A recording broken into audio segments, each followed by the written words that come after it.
Yay.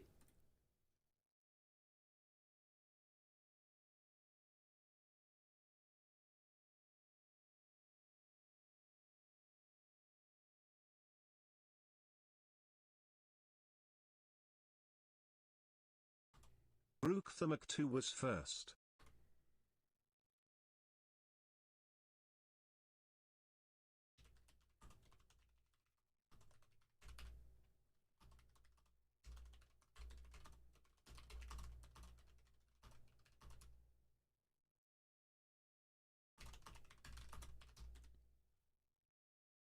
Too slow. So unfortunate. Grook the first. Yo. What are my hobbies aside from video games? Other video games. That it's pretty much video games and then other video games. I mean, I guess watching stuff, watching YouTube and Twitch, and that's about it. Yo, what up, Shade Wolf? Hey, hey. Other than other video games? What? What do you mean? That's all that exists. That's the summation of everything that has or ever will exist.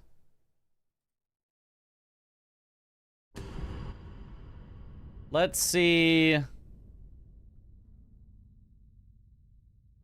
if Aggie closed the last session so that I can have a boss counter. Nope. Well, never mind then.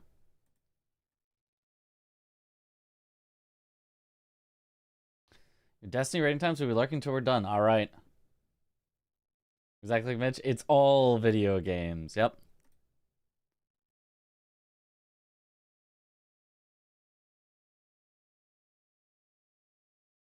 And that's the way we like it.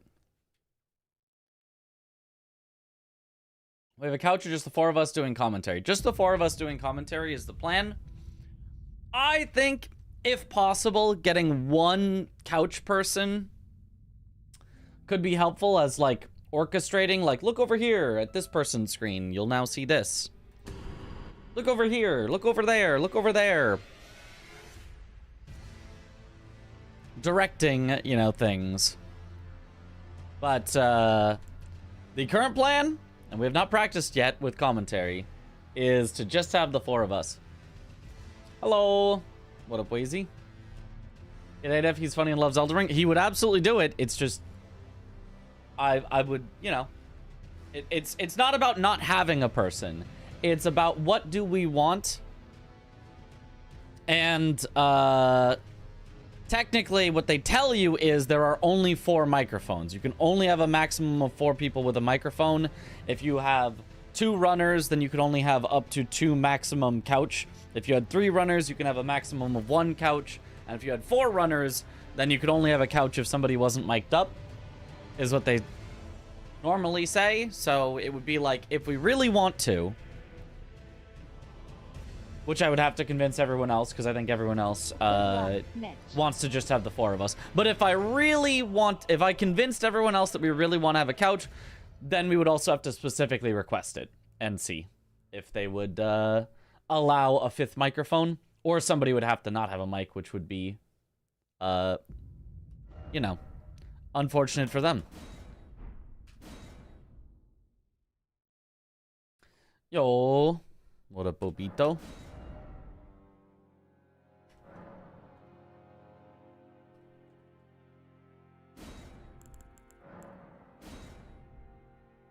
Recognition for the first time, finally just saw his final form after several hours. Exhausted but committed to beating him tonight. You got this. Chris and Aggie are Overwatch champions now. They don't play Elden Ring anymore. True. True, true. Simply don't give Chris a mic. You know, maybe we should do that anyway. Maybe we should take away Chris's mic privileges regardless.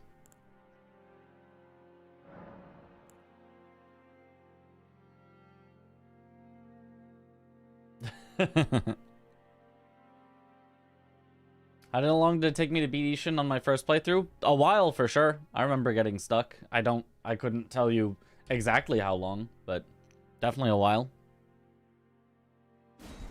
It was by far the hardest boss in Sekiro for me.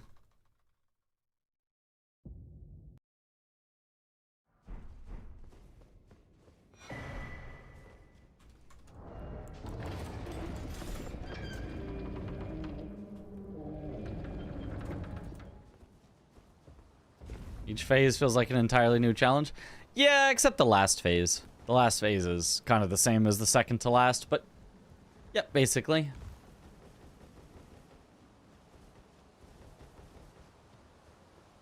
Businesses sending company-wide notices to prepare for GTA 6 release.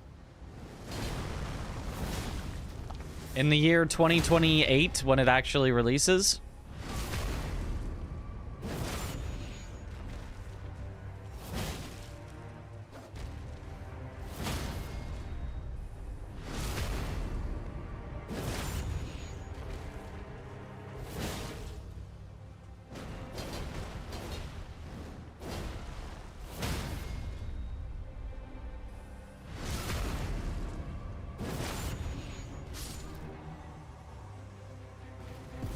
Huzzah! What class is that? Vagabond. I'm a couch player. I need to see Couch at GDQ to feel invested. I know. Honestly, like, in general, I don't even think that a couch is, like, strictly necessary. Although it's always nice. It's always good. Just having some people to vibe with whatever. The usual point of a couch, I feel like, is just to, you know, vibe. To have it be, like, instead of talking at nobody, you're having almost a conversation. Even though you're just explaining stuff. And that part is not necessary when we've got 4 of us. Like, we're gonna be vibing between the 4 of us. It's gonna be a fun time regardless. In this case, it's actually the exact opposite. It's almost like the one person who's not playing becomes the most important person instead of the people that are playing that normally are the most important. Normally it's, you know, one person playing who's the most important, who knows the stuff and talks through the things, and then the couch to vibe and add some stuff and keep it moving. But with 4 of us playing, the problem with that is, even though we're going to be vibing, and even though we all know our own individual stuff really well and can explain any of that, none of us know what everyone else is doing at any given time. So we can't appropriately, like, hand it off person to person. Like, you know, if I talk about, okay, I'm killing Radon right now, and then I finally get him, I'm like, yes, there we go. And now Chris is about to do this. Chris, tell us about it. Because I don't know what Chris is doing. I don't know what Aggie's doing. I don't know what Josh is doing. So we'll have to kind of, not exactly interrupt each other, but, you know, take our time. We'll have to, you know, interject possibly when we get to important stuff. Which, if we practice it well enough, could work out. It could work out well. But there is some possibility that either all of us are too courteous and, you know, end up not saying things because we're like, what if somebody else wants to say thing? Or the opposite, all of us end up too eager to talk and we talk over each other and it becomes a little more chaotic. Or some of us could be too courteous and some of us could be too eager. You never know. A pass down mechanic would be cool, almost like a relay race. Can you explain what you mean? We just silenced Chris, exactly.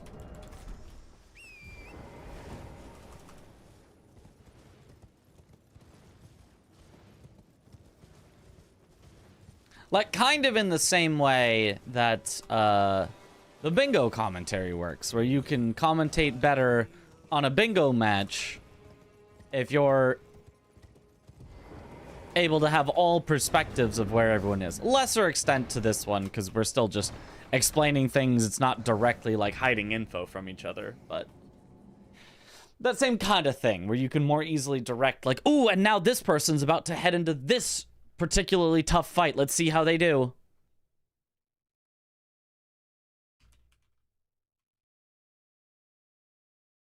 Oh, then really good luck on practice.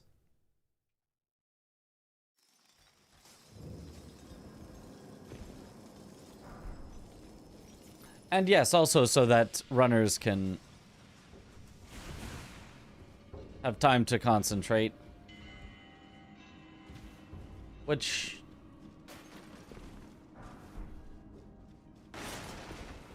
is only really because I might want to say, hey, watch me, I'm doing Mohg right now, and Mohg is really important to this run. But I also need to count things, so I'm not going to be able to explain the entire thing while I do it. Although Mohg I probably can. I've done him so many thousands and thousands of times.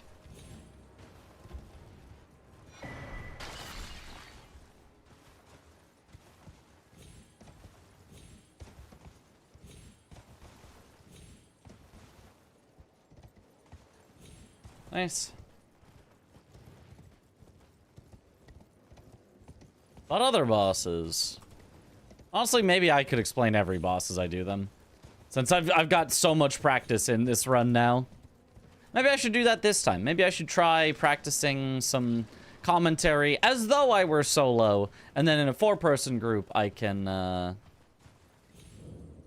you know, figure out when it's important that I'm talking versus when not. So, like, for example, right here, I would have talked about Celia Skip. And how I actually have this different setup than I've shown off at previous GDQs. That can be just a little bit faster, but I'll use the old setup as a backup if I miss it the first time. Have more practice than the other 3 combined. This is true at this point. Here we have to get abducted by Melina at some point in order to get access to Round Table Hold. And in Round Table Hold, I need to buy a weapon. And to buy the Battle Axe. This is going to be for Magnus. Specifically because the Battle Axe can have Wild Strikes on it. It even comes with Wild Strikes. But if it didn't, if it just was able to have Wild Strikes on it, I could also place it on it. But Wild Strikes is going to be very important for the Magnus kill. Magnus being the NPC that I have to kill for the Vare questline in order to get to Mohg, in order to get to the DLC.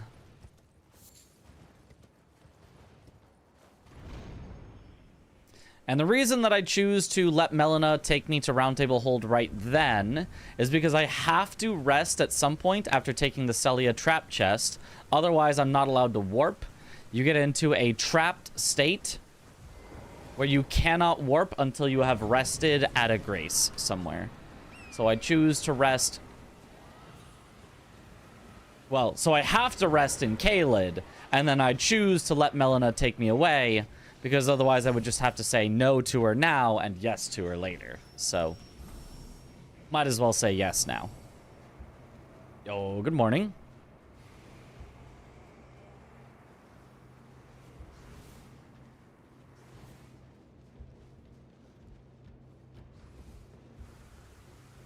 Here I jump on top of the chest because if you open a chest while on top of it, you can slide off of it and it ends the opening a chest animation early. Doesn't really save any, like, noticeable time, but it is a little bit faster, so may as well go for it.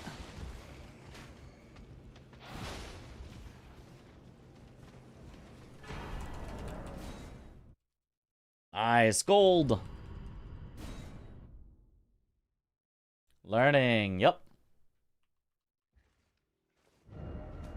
The stuff I picked up here was 1/2 of the Dectus Medallion, which is how I'm going to get to the Altus Plateau, as well as Radagon's Soreseal. Radagon's Soreseal, very, very powerful. The most powerful talisman early game by a pretty wide margin. It gives you 5 of all stats that are used for physical, so that's vitality, or sorry, vigor. It's no longer called vitality. That's previous games. Vigor, endurance, strength, and dex. So it's effectively like getting 20 levels worth of stats, but for that power, it has a downside. It makes you take 15% more damage. That's actually okay, though,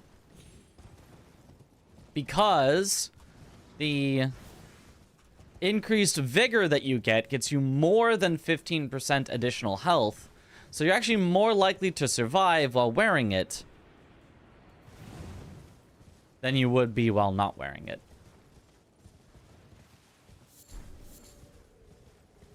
Will this be on the final? It will be, yes.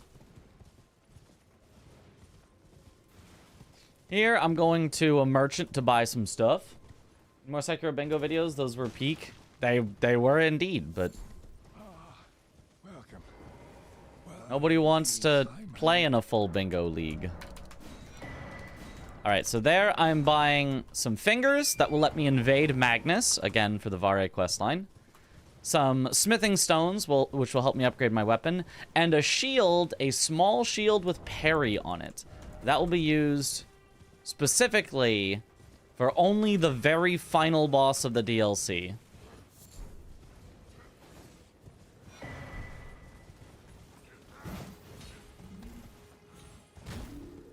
So I buy it all the way at the start for the final boss. How am I doing today? Doing good. Here we're picking up some materials and a recipe to craft bleed grease. This is technically just a safety strat.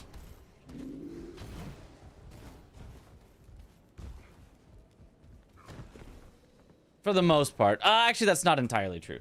There is one bleed grease I'm going to need to craft in order to try to get a quick kill on a boss. And then I'm also going to craft a second bleed grease as a safety strat for Magnus. Magnus, I bought 3 fingers so that I can get 3 tries at him. It's a good mix of, you know, a safe number of tries. I'll probably kill him within 3, but not going overboard and just spending all my money on the fingers. And so normally I will only have 2 bleed grease, so if I craft a 3rd bleed grease, that'll get me the full 3 tries.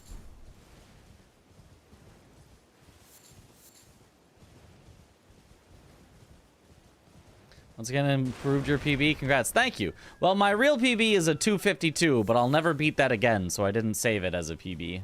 Because that run was too good. It was too good. We won't match it. I'd be setting myself up for failure.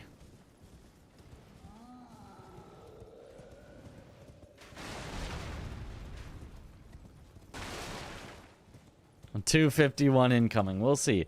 If I can start to, like, consistently be hitting low 250s, we'd be pretty set. I could just be like, all right, Chris, give me some more bosses. I'll take over your Ghost Flame Dragon and Ons.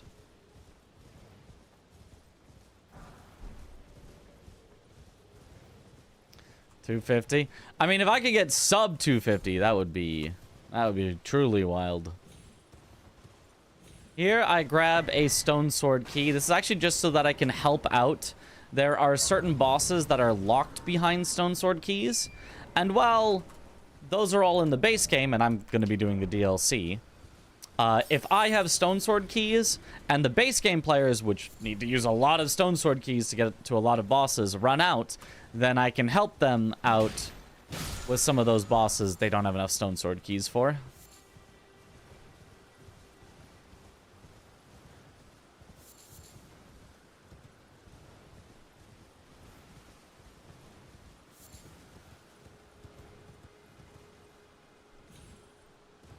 Nice.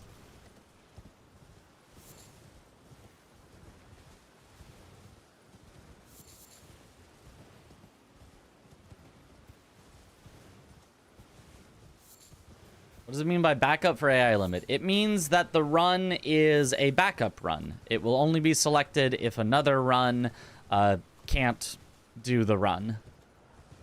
It is a backup only. It being a marathon, you gotta be prepared in case something goes wrong, especially with literally hundreds of runs that will be happening back to back to back to back. So if the schedule, you know, ends up in such a case where they need an extra run, or a run can't make it and it's like, uh-oh, you know, we're not prepared for what will happen to the schedule with an entire run just not happening, we're gonna add in a backup run. That kind of a thing. How flexible is each player's route? Should the number of Stone Sword keys be predictable? It's relatively predictable, which is why I grabbed that Stone Sword key. Because it's pretty predictable that I will almost always spend 2 Stone Sword keys on the Stranded Graveyard Hero's Grave, the Fringe Folk Hero's Grave. Because that is basically always how it's going to be. Surprise no matter. Why don't? Oh, but don't. So much so that when I am practicing solo, I just always kill that boss before heading to my final boss. I'll have a question, what is AI Limit? It's a Souls-like video game.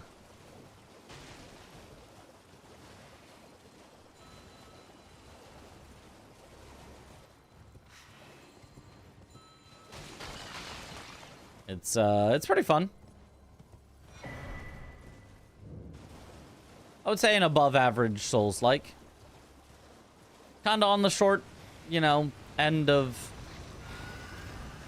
games. It's probably not going to be like a full 40-hour, but it's fun while you play it. I like it. Is there a backup for the backup, though? Well, there are a lot of backups, so I guess you could just pull another backup. No mods. This is a completely unmodified game. We have to start from a fresh character and unlock the DLC. This is definitely a time where I would mostly just be letting Aggie and Josh talk because they're actually killing bosses. I'm just collecting materials, but if I was going to talk, I would just mention here that, you know, I'm collecting stones to upgrade my weapon as I go around this area.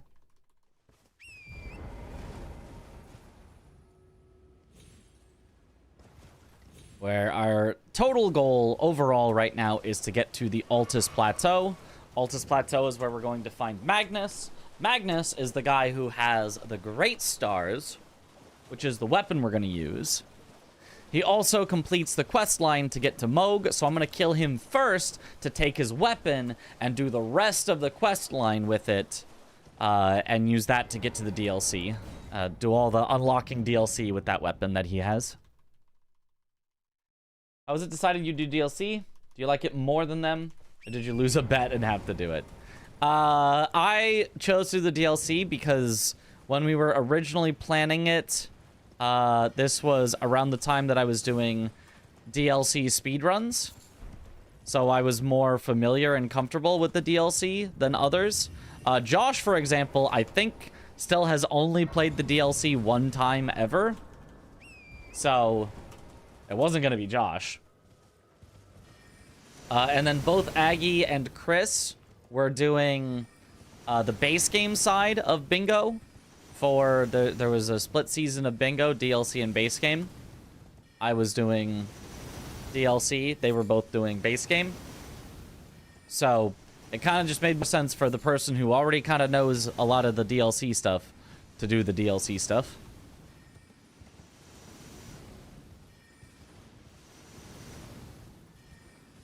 Great Stars, my beloved.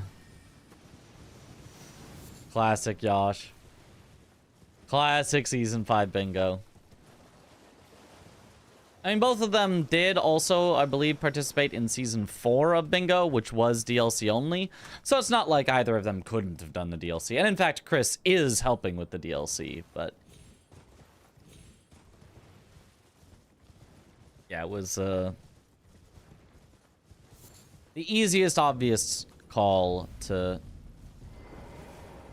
just have me do the DLC.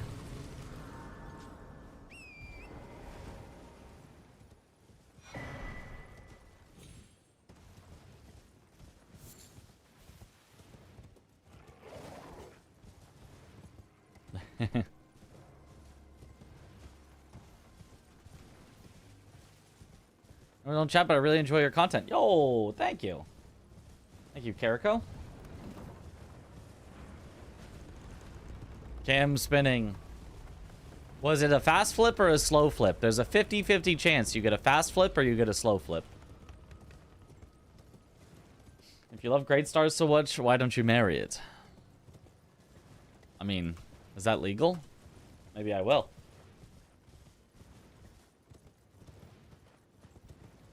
If that gives me the tax benefits, I'm down. A slow one, aha.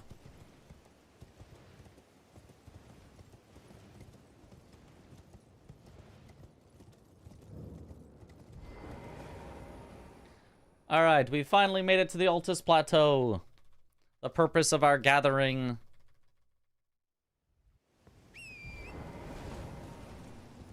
The Dectus medallions has come to fruition. Of the pragmatism. Okay,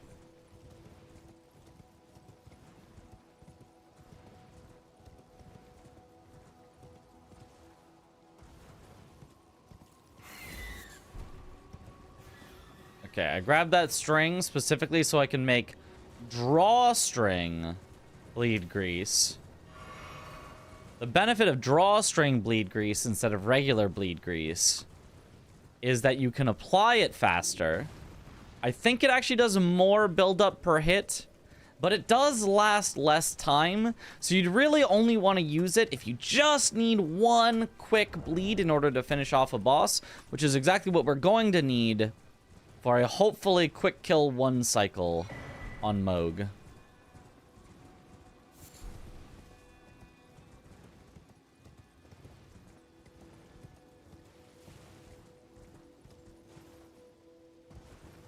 Remember the launch date for Elden Ring DLC? Went to DLC with a level 1 character. Yup.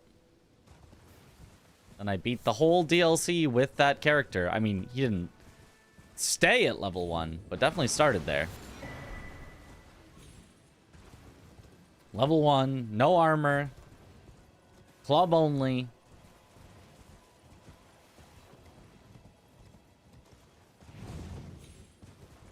It was, quite the day 1 challenge. That's a challenge that people have done afterwards as like, okay, for my 10th playthrough of the DLC, I'm gonna start in there at level 1. This might be my hardest challenge yet. And, yeah, no, I went in there, I went in there knowing nothing. It took a while. Everyone else was like, oh, I finished the DLC. That was a good DLC. And I'm like, yeah, I'm on like the 3rd boss. I'll finish it eventually. We're getting there. We're making our way.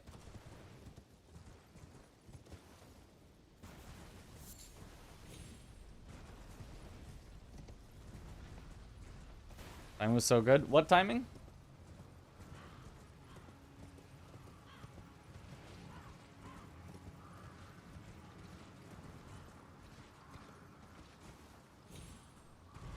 And Banjo finishing in record time. Heck yeah.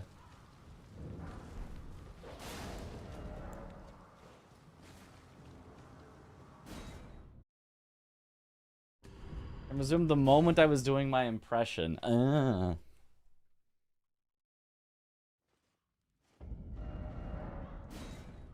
Uh-oh. During multiplayer, I did not run far enough to get Anastasia not to invade. Luckily, you can quit out again and still fix it.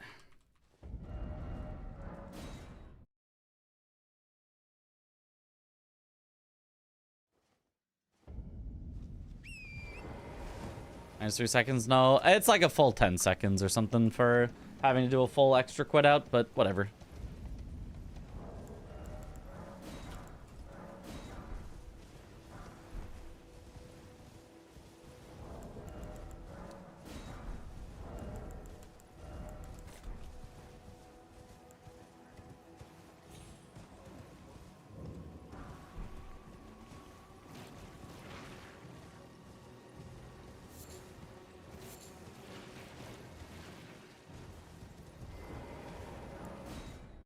All right. How long will this run take? About 3 hours. Did I participate in the Deathless Randomizer League this year? Nope. I do not like the combination of Deathless and Randomizer. I do not like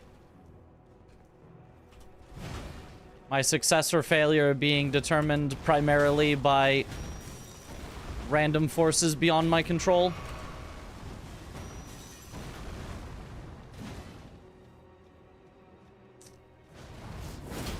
Okay, get back in the corner. Oh, this is real bad. Uh-oh. And he two hands again. All right, there's like a 1% chance this works now.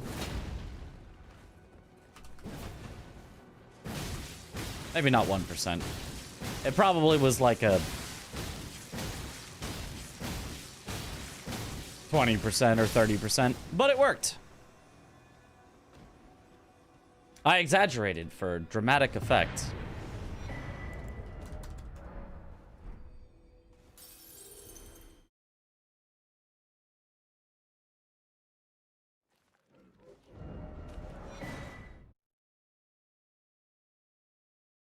That's awful RNG. That was really, truly awful RNG, but we still got there in the end. Just had to have a whole lot of patience. The bleed grease was definitely mere seconds from expiring and causing us to not get the successful kill.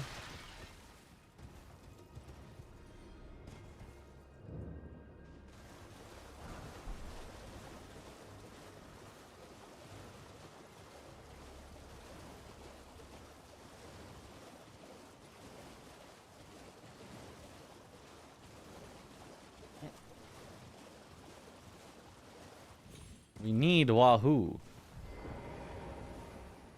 This is true. You gotta have Wahoo.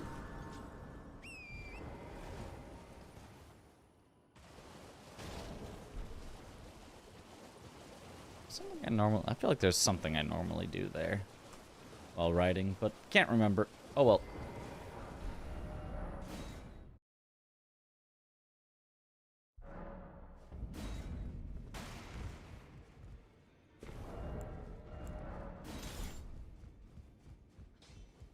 You're no match loud, you're...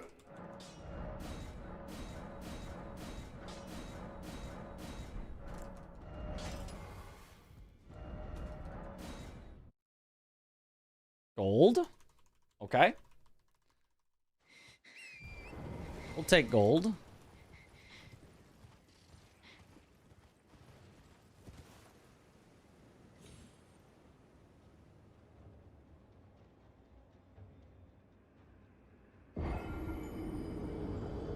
Oh, maybe it's changing my equips that I normally do there.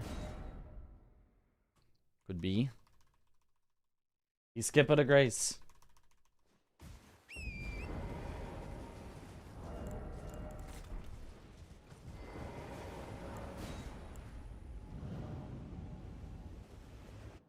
I think the better you are, the lesser your success rate gets affected by the randomness.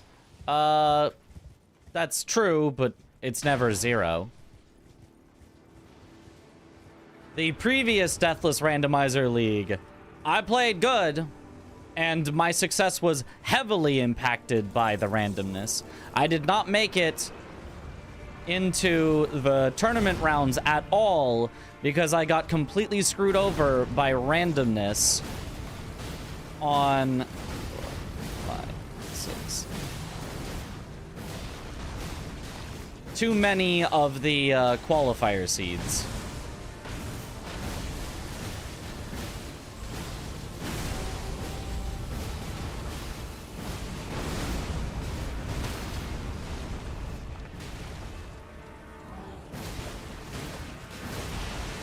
Like, theoretically, you shouldn't be impacted by that much, but sometimes you are anyway.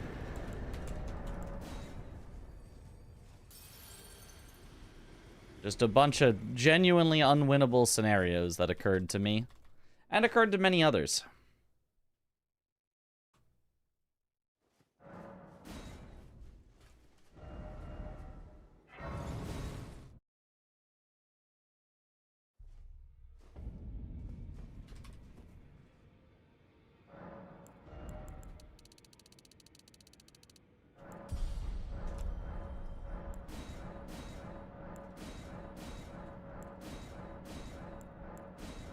And that was not fun.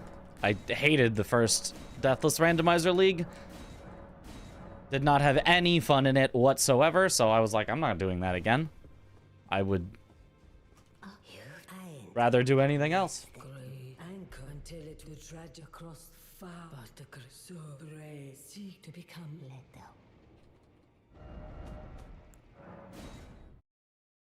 And so I did. I did something else instead, and I had a great time. I watched some of the Deathless Randomizer League because seeing the randomness affect somebody who isn't me was like, oh, that's kind of fun, I guess. But, did not want to do it. Is there a boss that's 100% scripted on this run? You just saw Radon is effectively 100% scripted. Technically not 100% because it's dependent on the RNG of the NPCs that help you and how many hits they do or do not get on the boss, but close enough. What you do is scripted.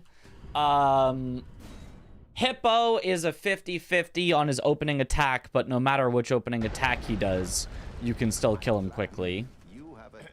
So it's like half the time you'll do one script, half the time you'll do a different script, but you're always doing a script. Moog, yeah, Moog is not 100% script. Moog, you try to do the correct number of attacks in order to get a quick kill, but if he stalls too much, then the rot can tick him too much and it can cause him to phase early, which ruins everything. If he stalls way too much, you can actually lose your stagger and then it's all over.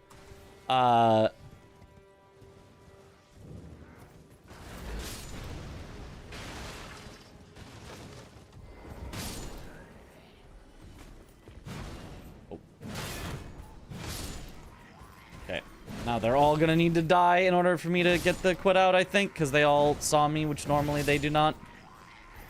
This was slower. This was much slower than just quitting out. Yippee! Darn. But at least I will be able to warp without quitting out.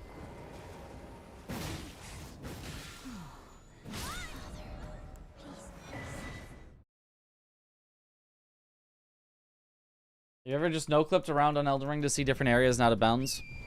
Not... like...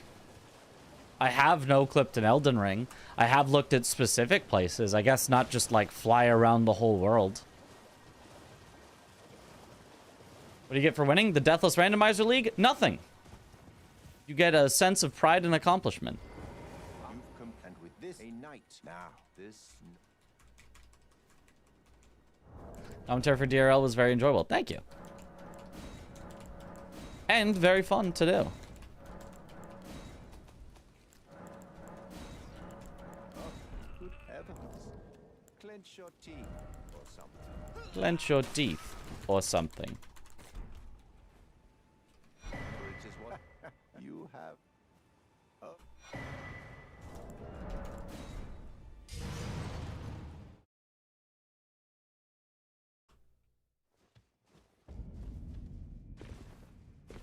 Why do I discard things? Makes menuing easier.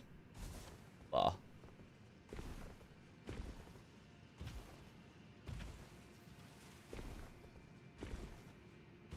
The more things in your inventory, the more inputs you have to do to get to the thing you actually want to use.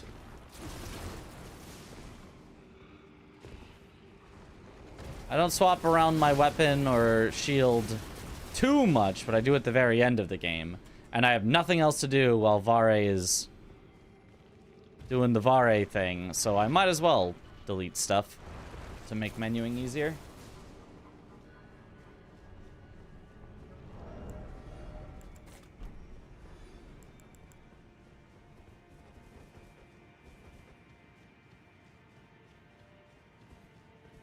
Saying clench your teeth or something. Classic.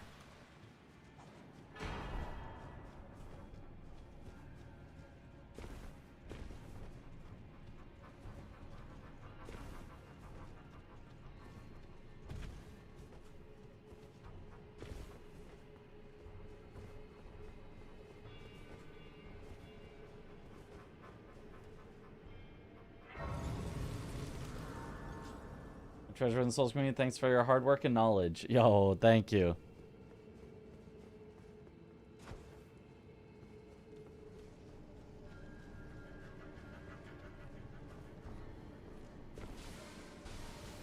You guys are so nice recently. Have I just, like, become better at taking compliments? And you guys just have to get your compliments out somewhere?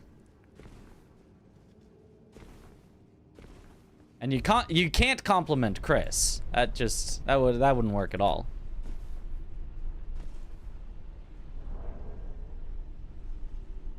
And you can't compliment Aggie. He's not gonna read it out. So, am I just the default? I mean, I'll take it.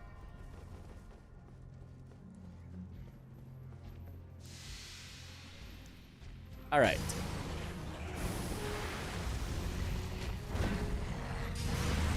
Okay, he's starting with some stalling, but that's fine. 1, 2, 3, 4,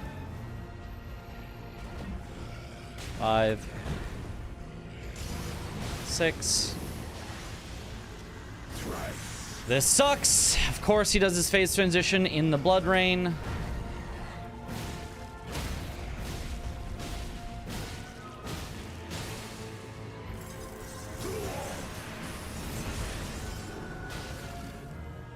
One, 2, 3, 4, 5, 6.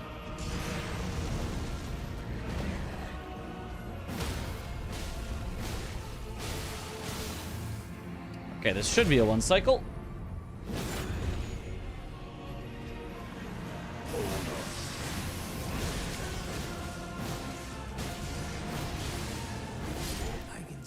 And it is easy. The coming of our dynasty. Mitch win. Let's go. You're really nice and you read chat. Best of both worlds. That, yeah? That makes sense.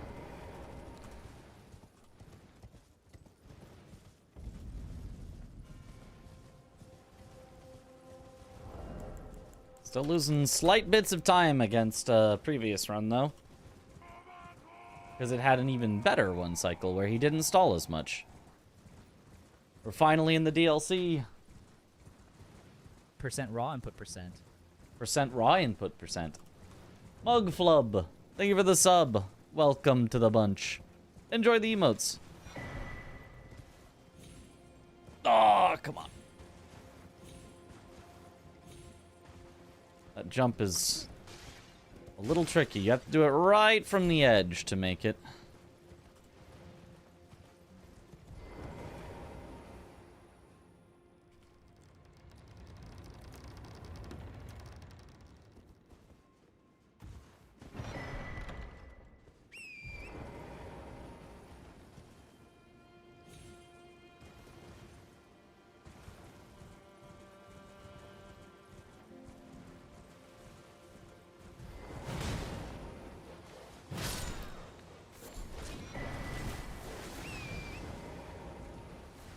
Oh, gold. Nice.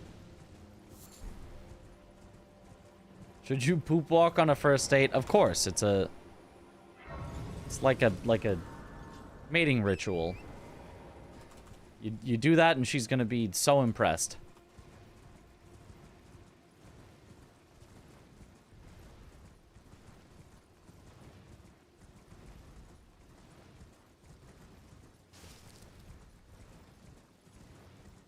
Mm-hmm.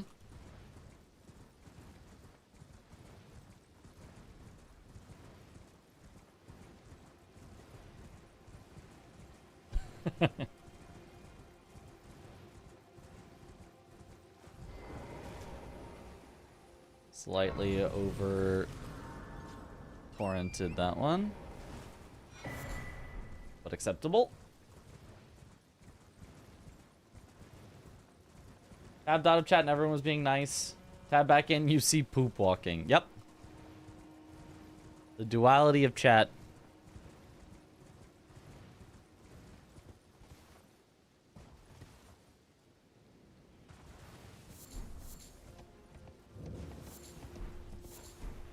Okay, that does not normally happen like that. It's fine. A little bit of time loss.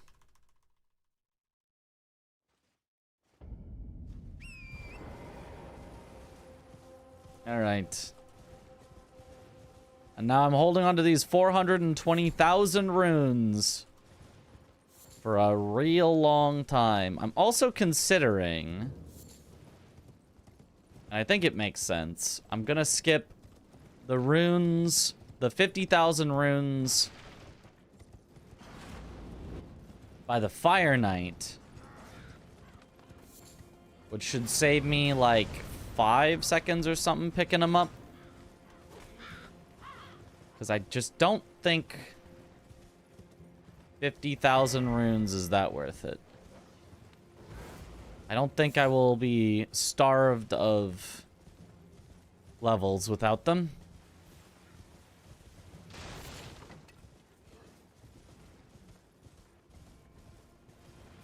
It's possible that it barely makes the difference on a breakpoint on something, but I doubt it'll make a 5-second breakpoint. 50,000 rune near a Fire Knight. There are 2, Church District and the Loft. The Church District.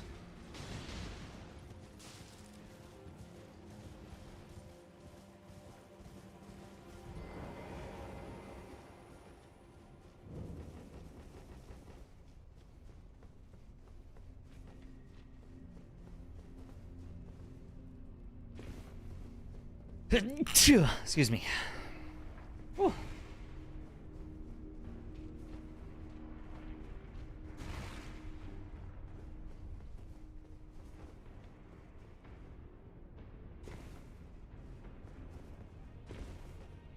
Bless you. I don't actually know if jumping off of ledges instead of dropping down is faster.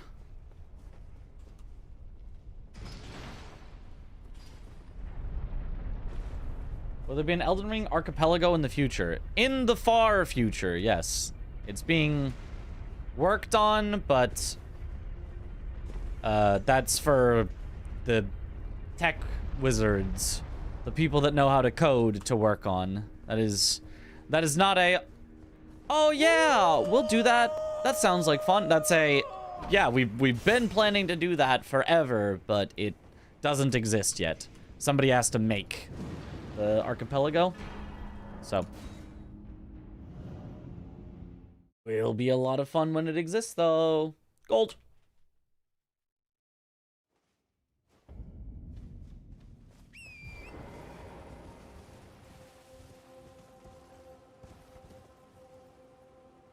Oh, stay up here. Otherwise I was gonna die to fall damage.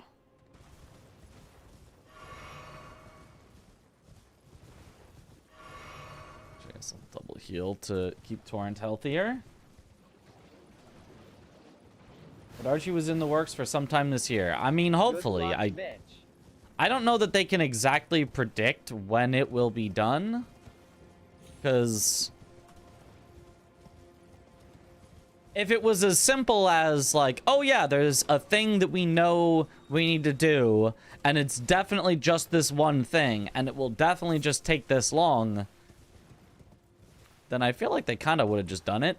It's more like, yeah, there's a lot of problems to solve and a lot of things to test and work out and figure out.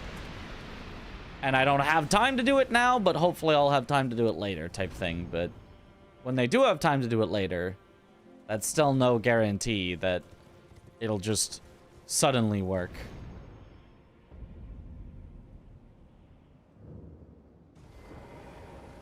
That was a nice landing. Whoops. This is not a torrent spot. Silly, silly.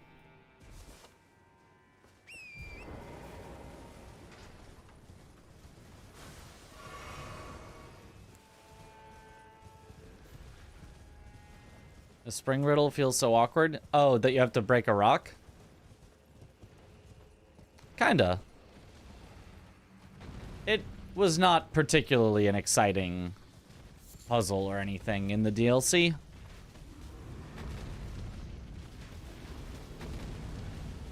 Did not woo along. Sometimes I do, sometimes I don't. Depends what I'm doing.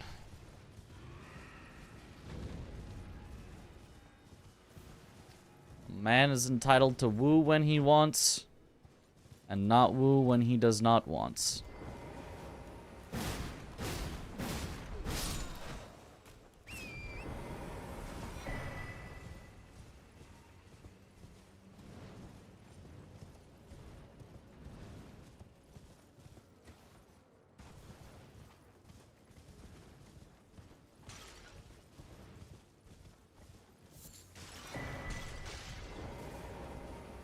Oh, touch Grace? Hello? That was weird.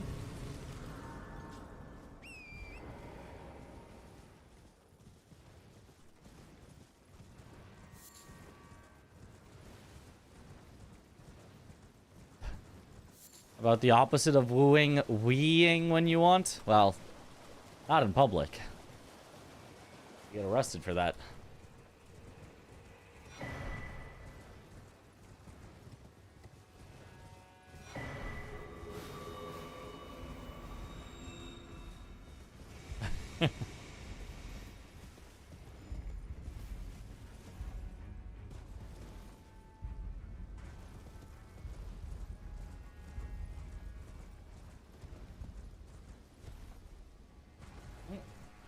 You feel bad at killing...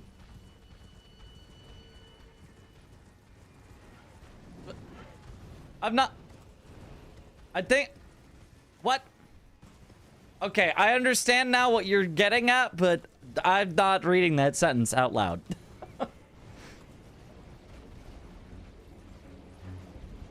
But also it's for the Skidoo. The Gold Horn Tenders is actually... It's a nice bonus, but it's not really the reason you do it. If they gave no Gold Horn Tender, we'd still kill them for the Skidoo. And if they gave no Skidoo, we would not take the time to kill them for the Gold Horn Tender.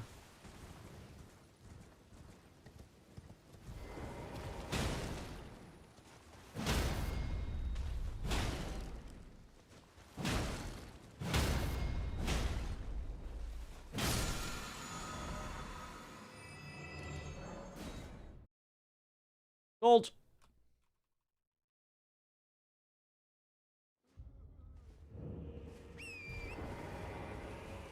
Awesome. Someone found the spring skip in Rao with the bow. Yeah, that is a cool one.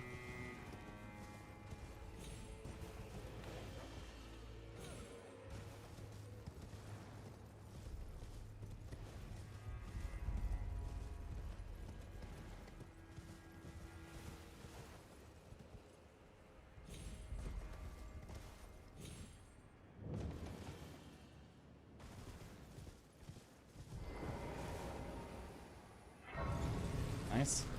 I believe Chris won that tournament today. Guess skipping all bosses or players practice paid off. Well, Chris and Aggie. Their team won. It was exciting.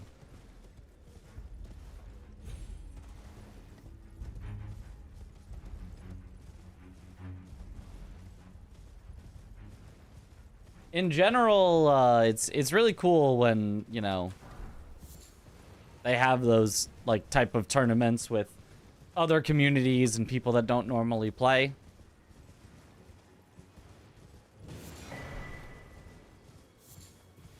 You know. But then it was Overwatch, so I didn't really want to join. Otherwise, who knows? Could have been 3 of us on the squad.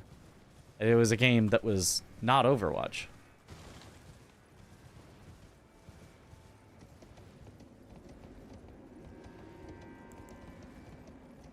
They won? Indeed. Watching my friends succeed is so exhilarating. Yeah. Would have been amazing. I mean, maybe I would have held them back, you know. The team couldn't have won while carrying me, probably.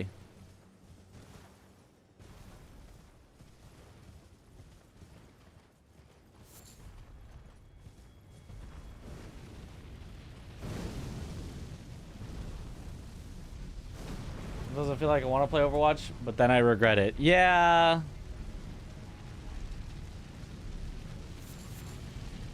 I have not gotten the urge. I think I played like 2 games like a couple years ago. Cause some friends were like, "Hey, we're playing Overwatch. You should play with us. Let's just play a few games." I was like, "Ah, how bad could it be?" And after a few games, I was like, "You guys go on without me. I think I'm gonna call it here."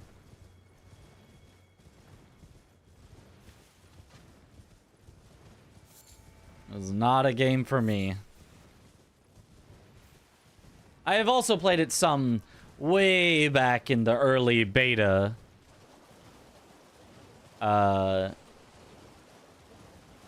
Also with friends. And I somewhat enjoyed it then. Back when nobody knew what they were doing. And you could win just by, you know, being semi-competent at, like, aiming and actually pressing your abilities.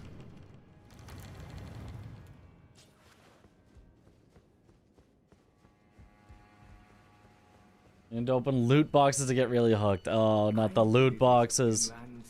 Allow me.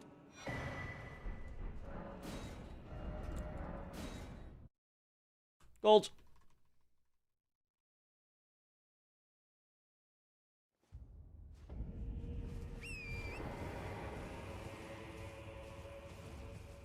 I think he's too good to be casual. I think he's a closet god degenerate. Surely. It's not you, it's me. I just don't like you. Yeah, basically.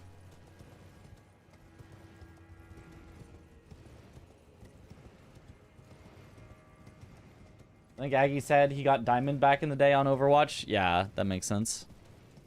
I did not.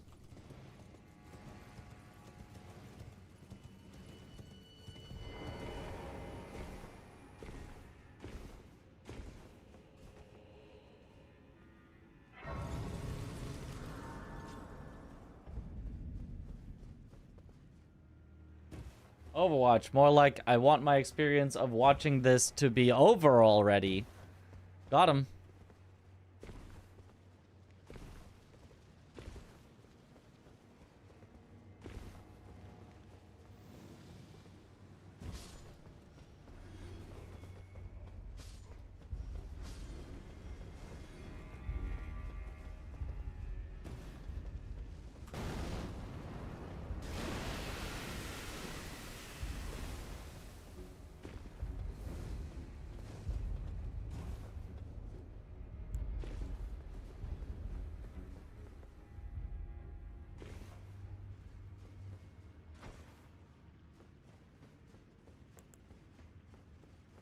I'm doing it. I'm skipping the rune and seeing how it affects all of our levels for the rest of the run.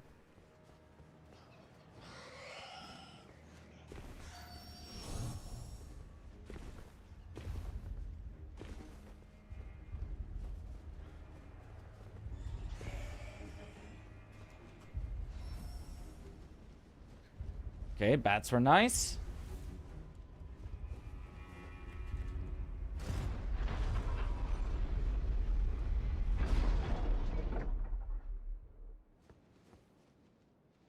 Most multiplayer FPS don't do it for you. Fortnite is decent, but can't get into the other ones. It's been a while since I've been into first-person shooter multiplayer.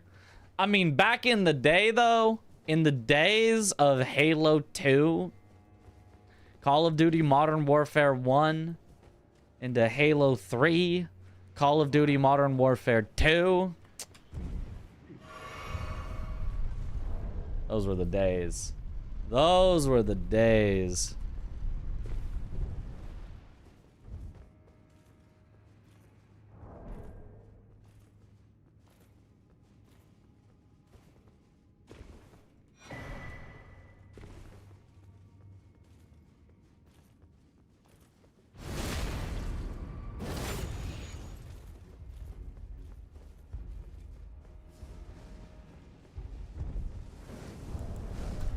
Alright, the elevator where I pop runes, but slightly less runes than normal this time.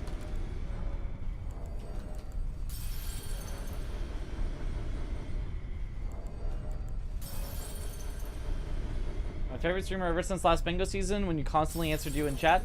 My husband jokes that we are best friends.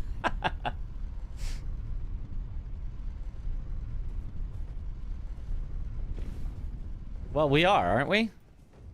Are you saying we're not best friends?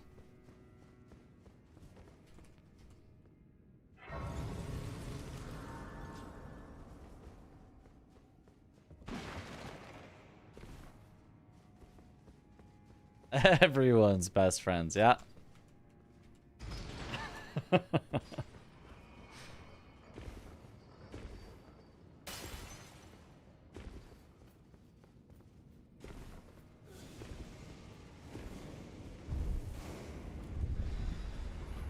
Nice.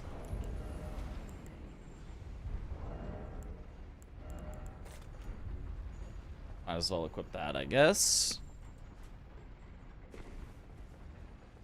Quake, Unreal Tournament. Okay, that's a little too far back for me. That's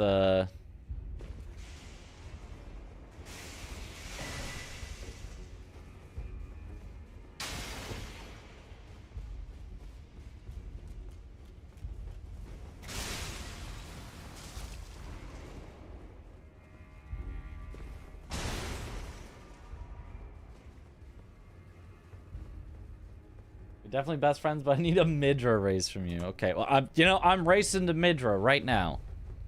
I'm just taking some detours along the way. Unreal Tournament was before Fortnite, right? No, definitely after. Fortnite was the first video game, so...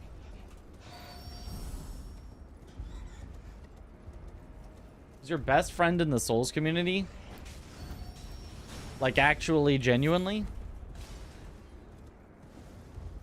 Like a serious, you're making me pick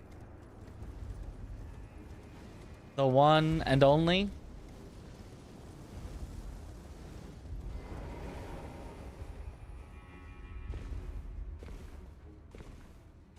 Well, I have known Aggie the longest. We have been friends the longest. Ever since the Sekiro days.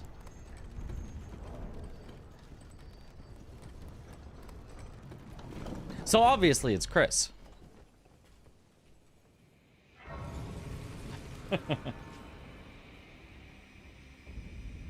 person asking is secretly the friend you won't pick. No.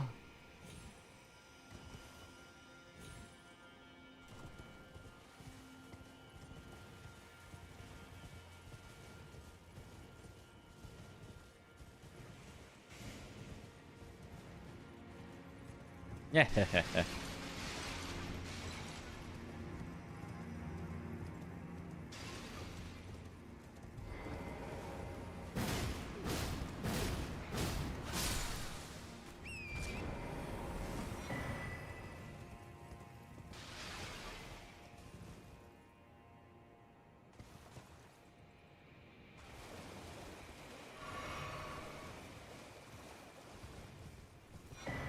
I mean, like, to be real, it's like I don't know that I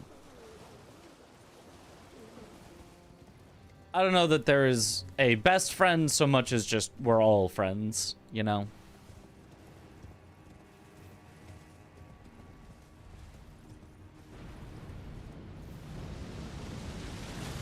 I think that there are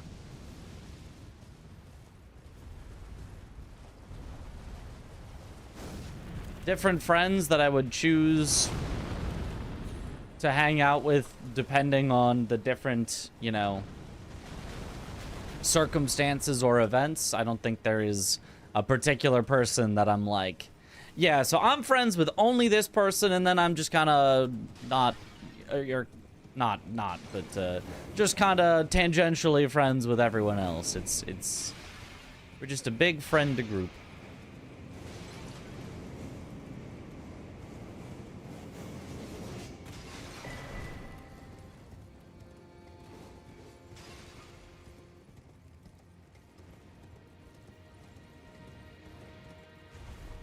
Is friendship between influencers parasocial too? It depends.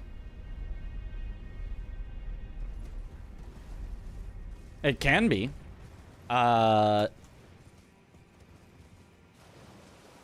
One streamer constantly trying to, you know, collaborate or otherwise, you know, hang out with another streamer that doesn't really want to collaborate or hang out that much, would probably classify as parasocial. Loft first, then down. Loft first so that I can do the Mesmer warp quit out. Yeah, just take Chris, for example. Yeah. He's parasocial with everyone. He just keeps asking to hang out, and we kind of keep saying, well, fine, I guess.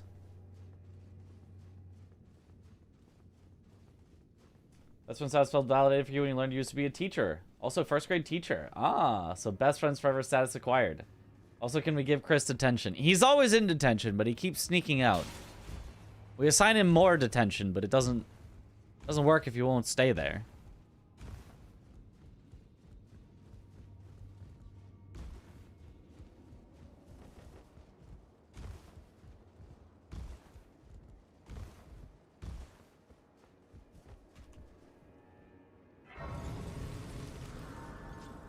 Chris would enjoy detention too much.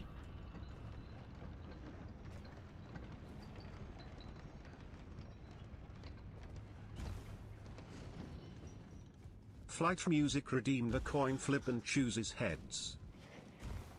Oh, heads, that's a risky gamble there. Even knowing that tails never fails.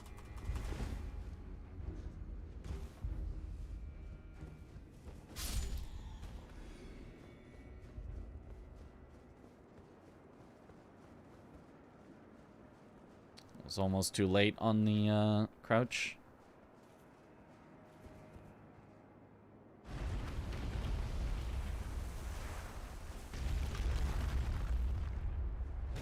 Why did I say that about my best friend? Why? You know, that's a good question.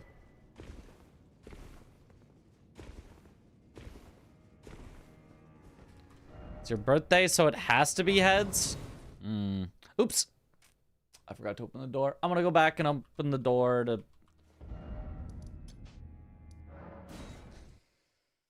I forgot. Oh, I don't get a fake gold and have to worry about it. I even said it out loud that that's what I was gonna do, and then I forgot to actually do it. I feel like Chris is a book enjoyer. I don't think so. I know Parky is a book enjoyer.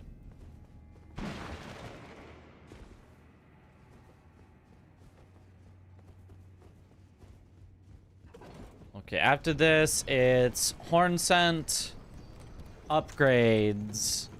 It's upgrades, Furnace Golem after the upgrades.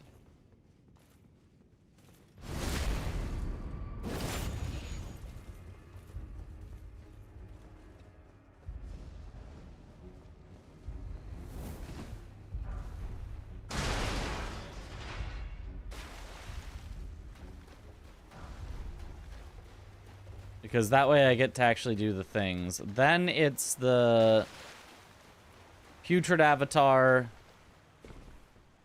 Then it's Margit. Then it's Hippo.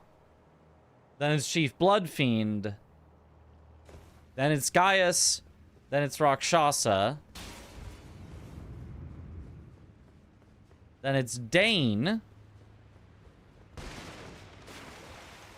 Mesmer, Romina, Enir, Illim. Which ends with Lion. Then it's PK for the last stuff. Then it technically can be done in any order, but after PK, I go Sunflower, backside of Shadowkeep, Garu Death Knight. Matter NPCs. Which ends with doing the other Death Knight. Then it's Death Lion. Then it's cleanup. Okay, I've got the whole route in my head. Somewhere. It exists.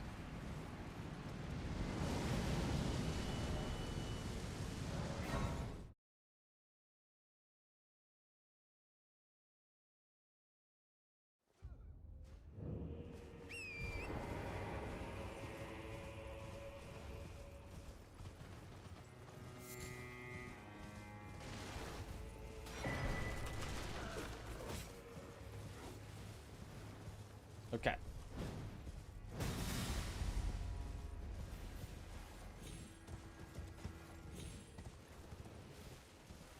For the first Mistborn book during his subathon last year. I don't know if he's read since.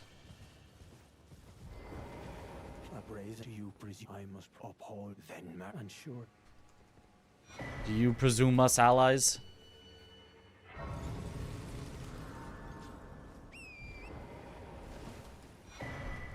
Ornsen saying, stop being parasocial.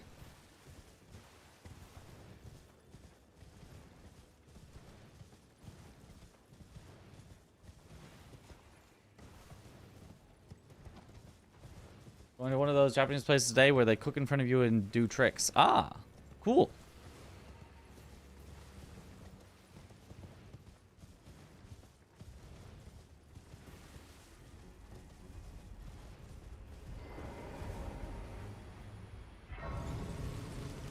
Teppanyaki? That sounds possible.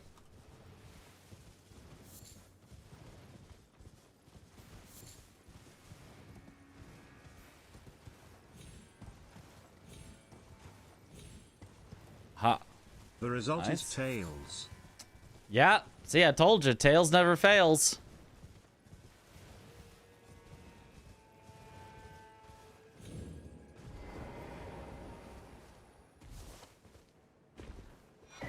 Those stripped of the grace of gold shall Rip. all meet death in the embrace of Messmer's flame. 07.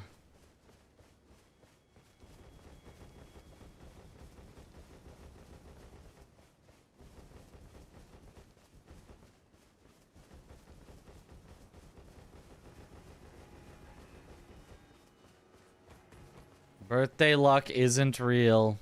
It's unfortunate. I mean, not when you're betting against Tails, the goat. Whoa! Somehow living. Flight music has been timed out for a week. 07 in the chat.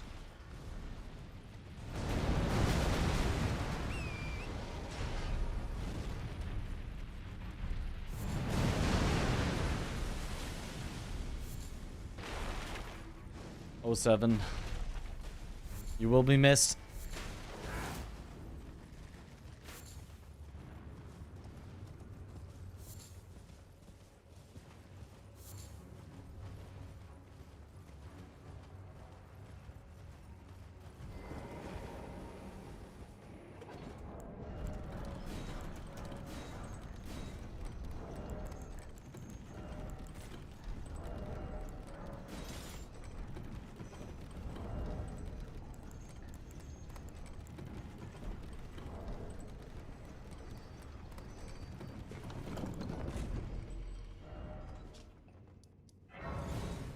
Now we level up to 10, and then we go immediately back to the furnace golem.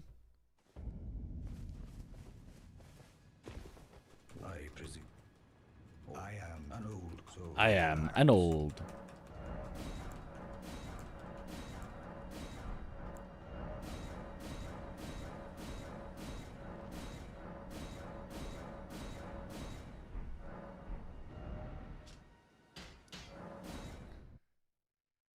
And then we're going to sit down, level, do all the stuff, and then make it morning last thing.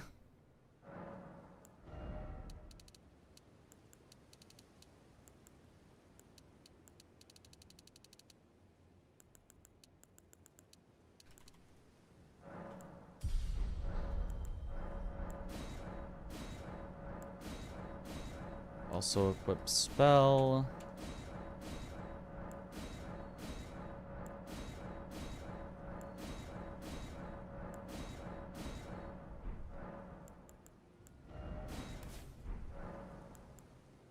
Okay, and then finally, morning. I am an old.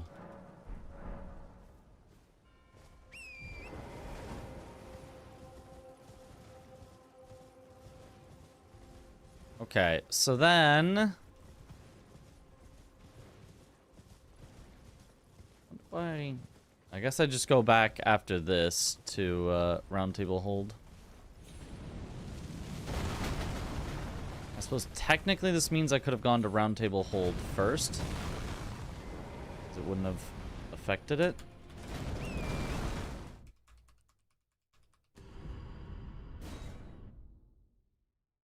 Also, I was not expecting him to see me that early.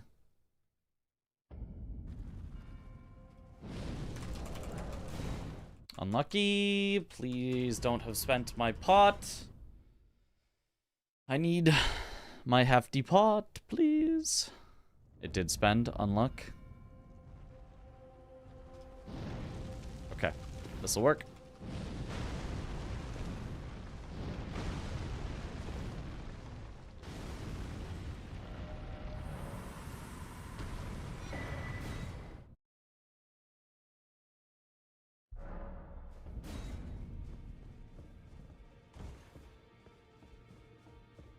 Only fine. You have it now to become the thing as I'm the husband.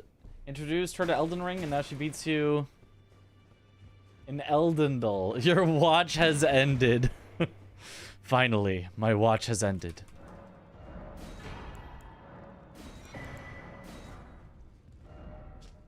And then zoom out and we go here. This works, this works.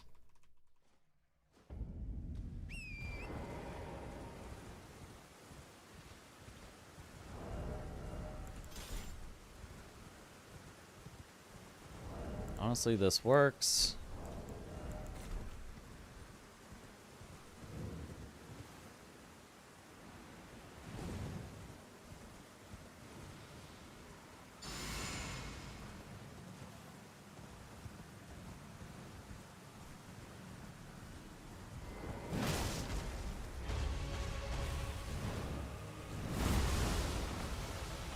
Uh-oh, I'm heavy.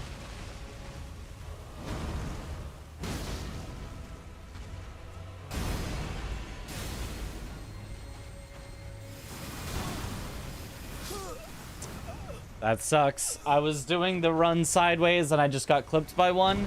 And once you get clipped by one, you're just unable to continue sprinting, so it just kills you. That sucks. That wasn't even a heavy issue. That's just got unlucky.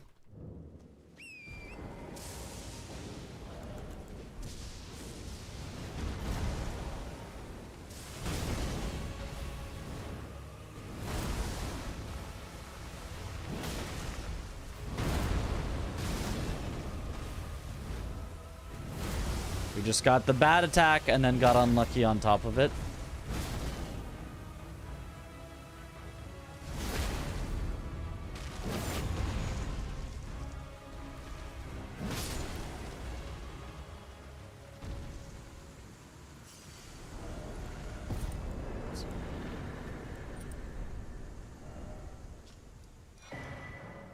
Oh, Margit first.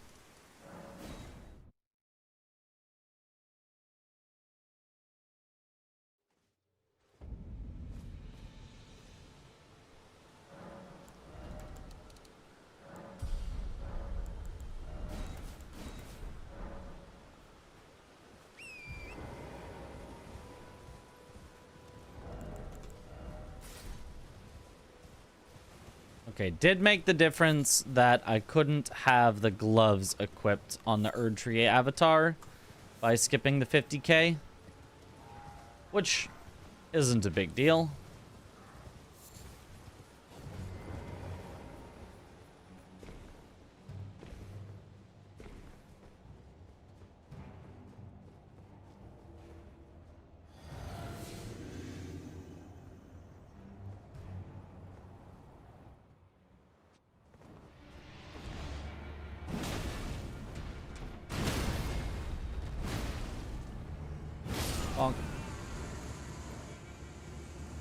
And then it's Hippo. Okay.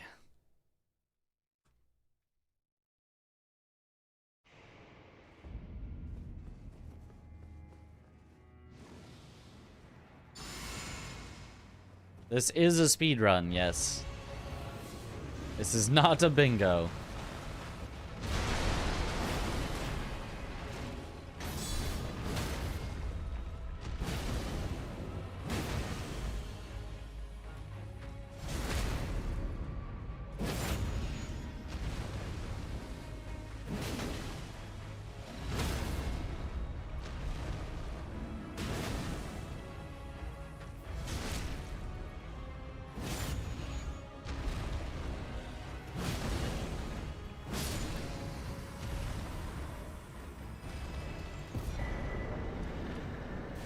And it's here to Chief Bloodfiend. I remembered.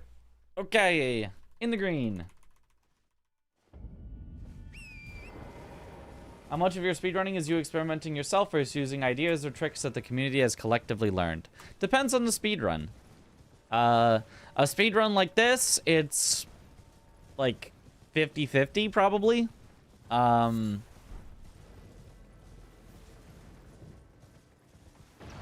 A more established speedrun that's actually on the leaderboards is more like 95% what other people have come up with, 5% something you might find yourself. And honestly, even that is maybe generous. It's maybe like 98% what other people have found, 2% what you find.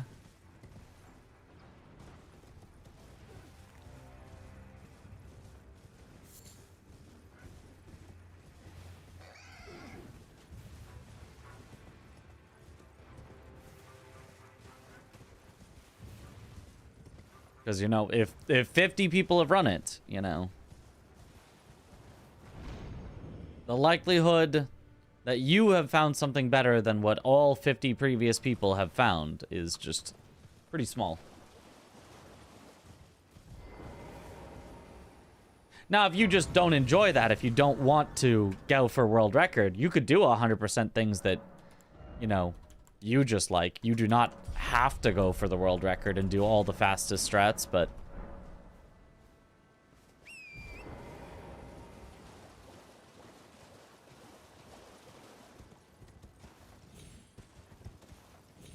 if you want the absolute fastest strats, they will. Oh, how am I missing?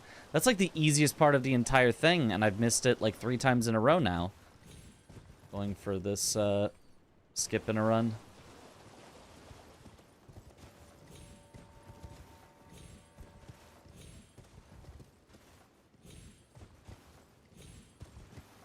Yeah, I need to be a little more patient on the second to last one, so that my final jump can be going the right direction is what I need to do.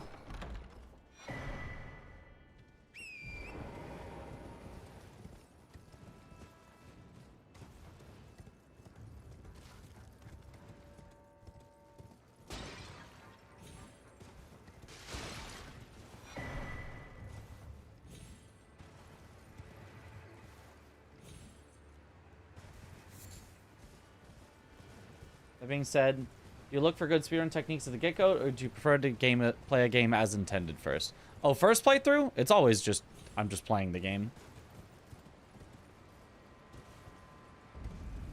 Speedrunning the game before you've played the game, I mean, you're allowed to do that, but you will miss out on a lot of the experience of playing a game if you just go straight to speedrunning it. If you don't want the experience of playing a game, you just want the experience of a speedrun, then that is up to you. But I would say that it is a incredibly rare situation where somebody speedruns a game before having played it normally. Like, Chris maybe would do that for like a speedrun squared. Like, I need to learn how to speedrun this game as fast as possible, so I don't even have time to play it first. I've never played it before. But, like, outside of that, it doesn't really, like, happen.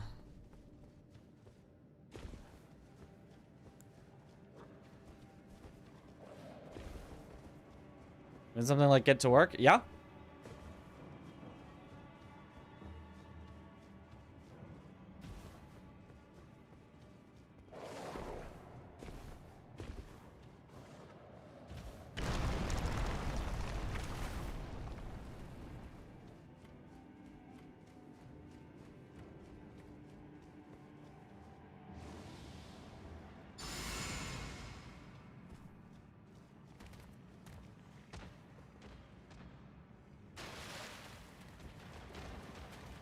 Alright.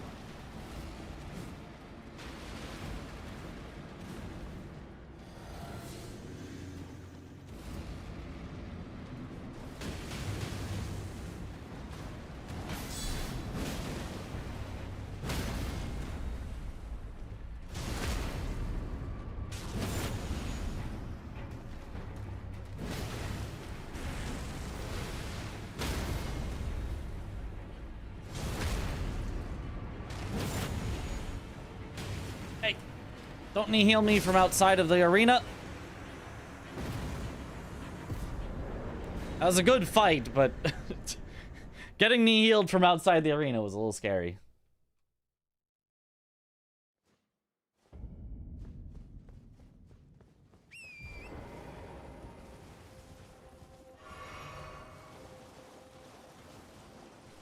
As someone that enjoys watching the runs, but not participating, I was curious to the inside of the speedrunners all. Explanations do make sense, though. Yeah.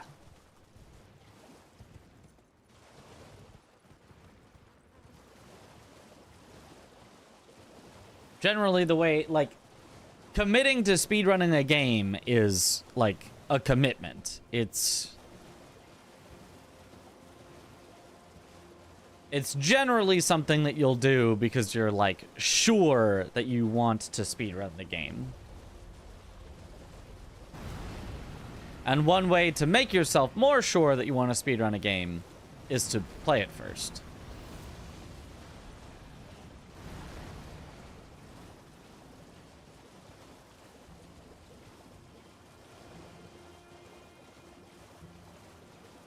Oh, the bosses look fun. They can be. They can be. The bosses we've fought so far have been... I mean, I won't say they're, like, awful, necessarily, but, have not been the most exciting ones, we'll see. There's definitely cooler to come.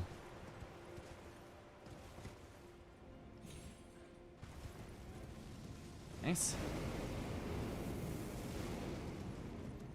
What if I want to play the game and not speedrun it? Oh no, that's illegal. You have to speedrun it eventually. Completely illegal to not speedrun it.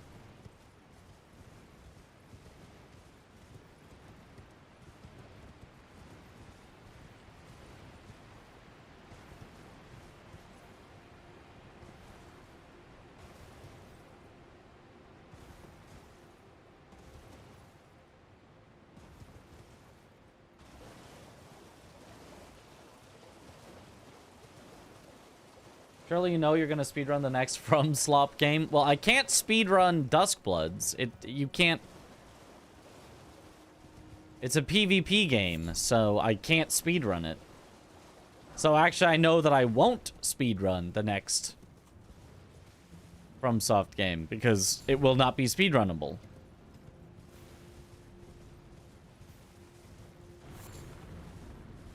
How do you run without speed? True.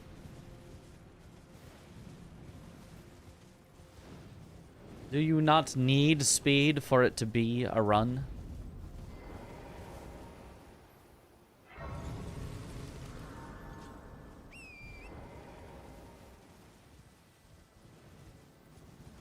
How do you speed without acceleration? You simply already be speedy. And then just continue on.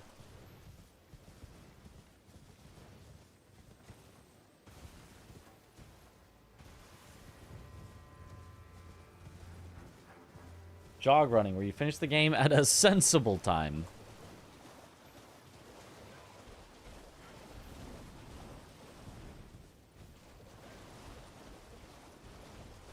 You ever tried a slow run? I would never.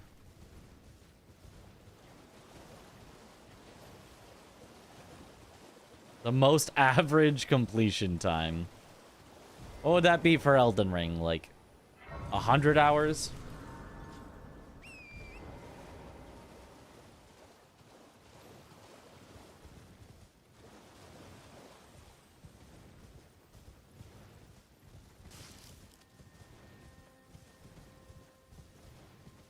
Probably around 100 hours, Lamau. Yeah, it could be.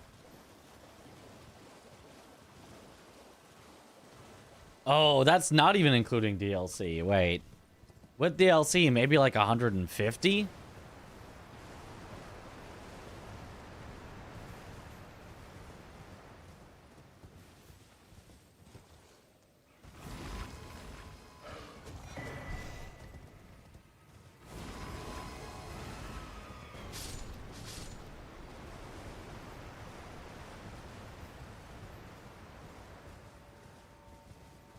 At 110, you're fighting Radagon. Yep, that sounds about right. Also aim for 400 to 500 deaths. Of course, we're going to need to be doing something to take up our 150 hours.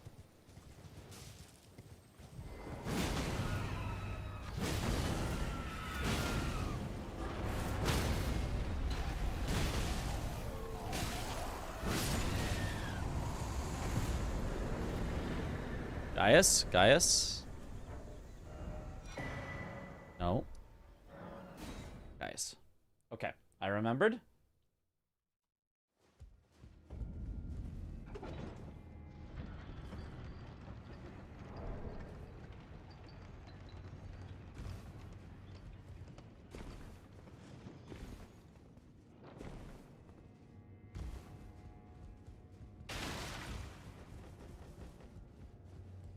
How long to beat says 105, 135 completionist with an extra 40, 51 for DLC. Seems about right.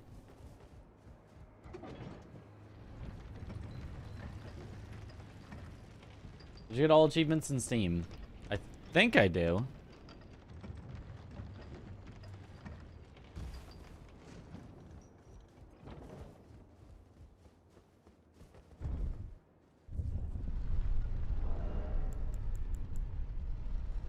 I do not recall for sure.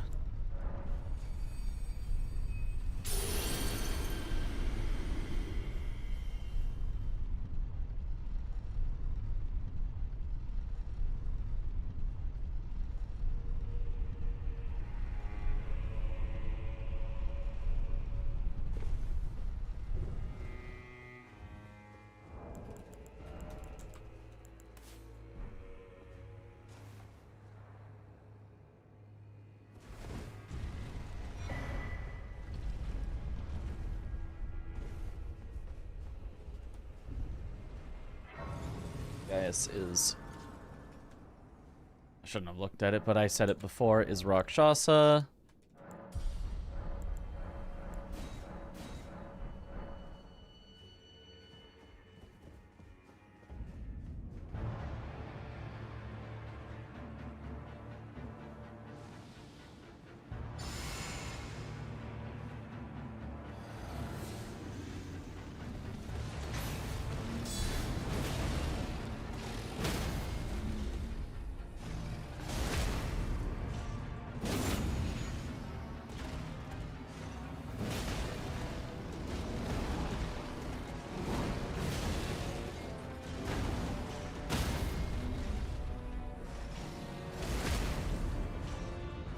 Now, would you like to phase transition?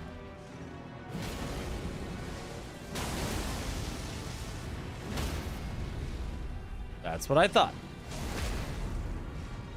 Die.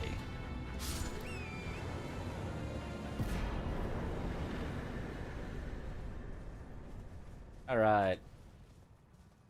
Completion time depends a lot on how skilled, experienced you are, and how thoroughly you want to explore. Yeah.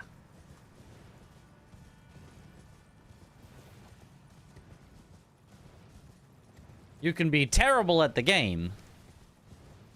Like a lot of people that do, you know, the I'm gonna play Elden Ring and not end stream until I beat it.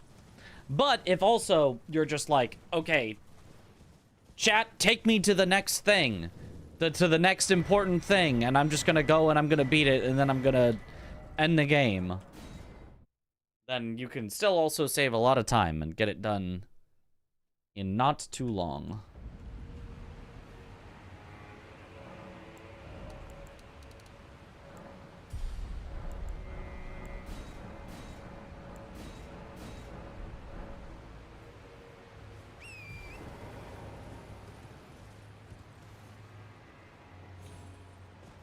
Whoa!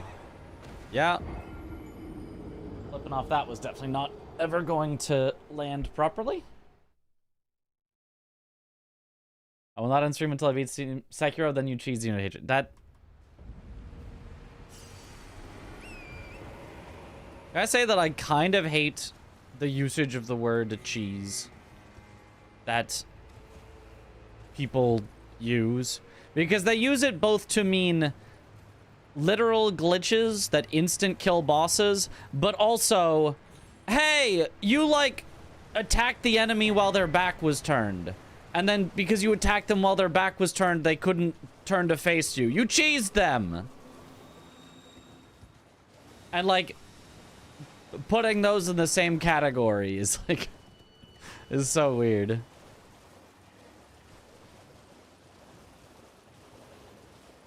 And literal glitches kind of made him fall off the map. Yeah, which is... Yeah, that's stupid. He should not have done that.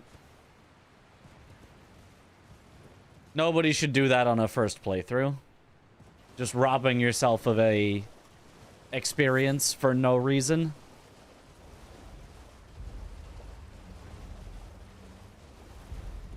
I just hate that, you know, we use the word cheese, or... I say we, that some people use the word cheese for it because it makes it sound a lot less egregious than it is to literally use a glitch to instant kill a boss.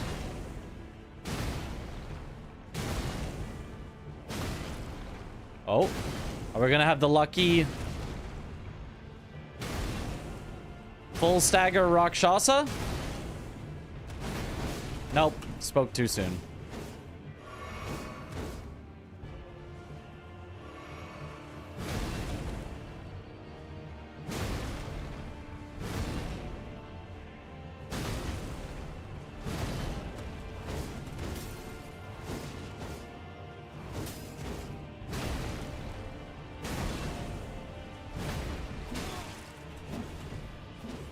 Course. And then it just full combos when she's at 1 health. Alright, awesome.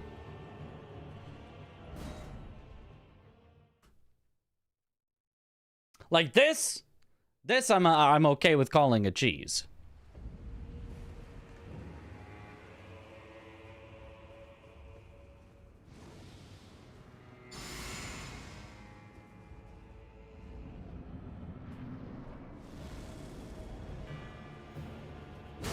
I sure do love the boss where if she decides it, there's nothing you can do. You just guaranteed die.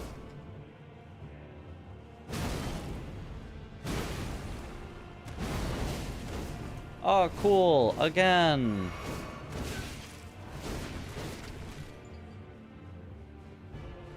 You...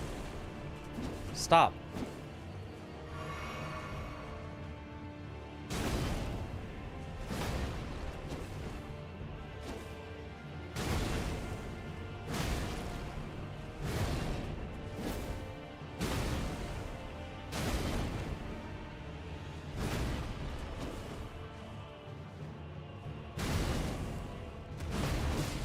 Of course! Again! She decides to do the hyper armor.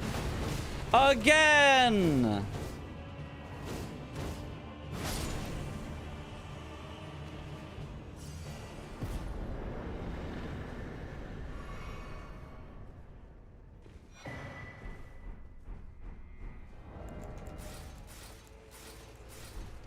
One of the absolute worst encounters FromSoft has designed.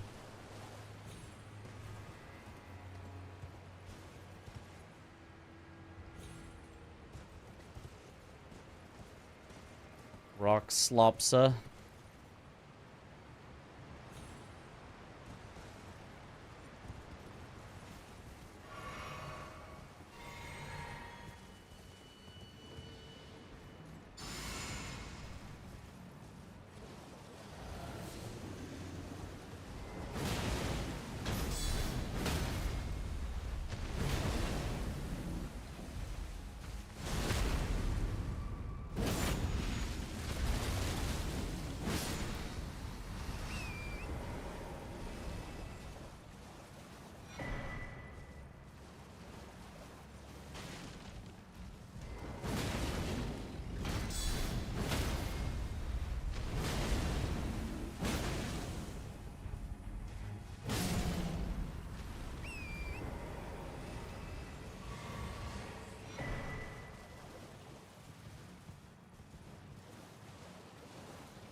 Remember the fire giant cheese where you can make him fall off a cliff? Arena and instantly kill phase 1. That's, yeah, that's...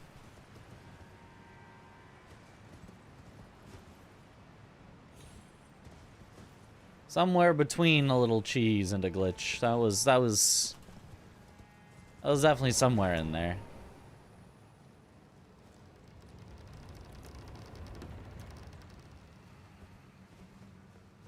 Yeah, Genny corner strat is definitely a cheese for sure.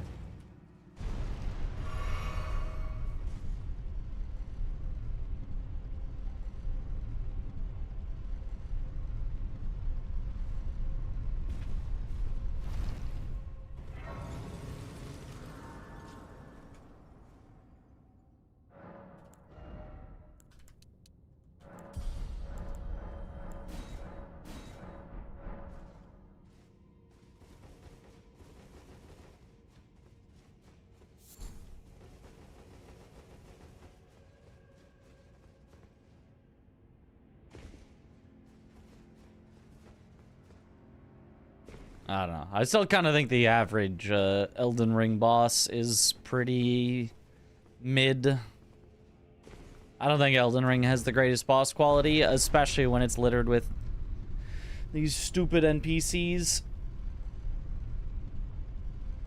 It's got a few cool bosses I like, but a lot of slop.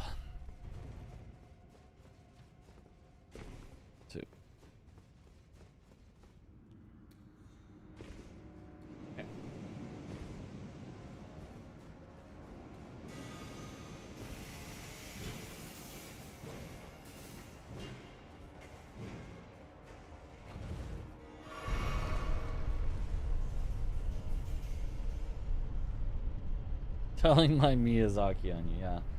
Does this run make you think the 50 Vigor in Bingo is too high? Or is it too much of a configured scenario that just makes it so? No, not at all. I think the 50 Vigor in Bingo is necessary. I do think 50 is a bit of an odd number for Vigor, because the soft caps are at 40 and 60, so you get a number that's halfway between the soft caps, which is odd to me, but I think if you didn't start with any Vigor in Bingo, it would be completely unplayable.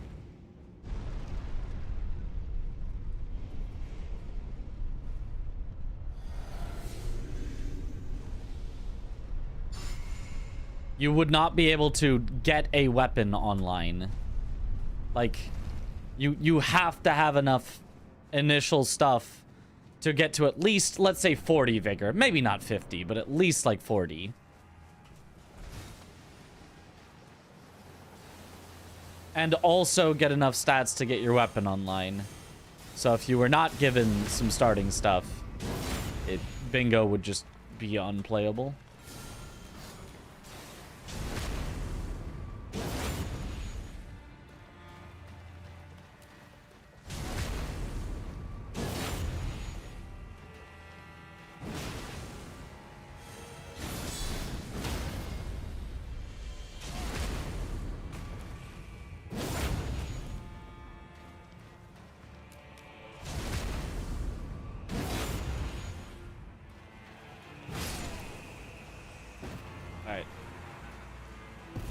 Some great bosses, but it's 100% quantity over quality. Yeah. It's Got a lot of whatever. Walking sim time? Yes, but in the spooky forest.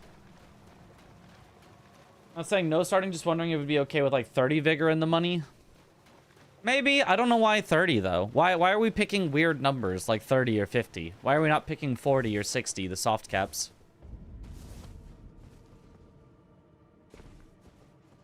Like sure, you could lower it to 40 vigor. I think that'd be okay.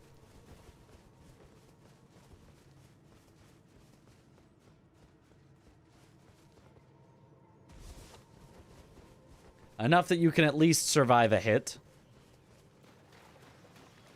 What about 37? Ah, right. The perfect number. I think it looks like a lot of fun, but super daunting to learn. It is very daunting to learn. It's also very stressful to play. Well, I mean, it depends. If you're doing it just for fun with friends, it's probably not like that stressful, but... Bingo Brawlers is very stressful.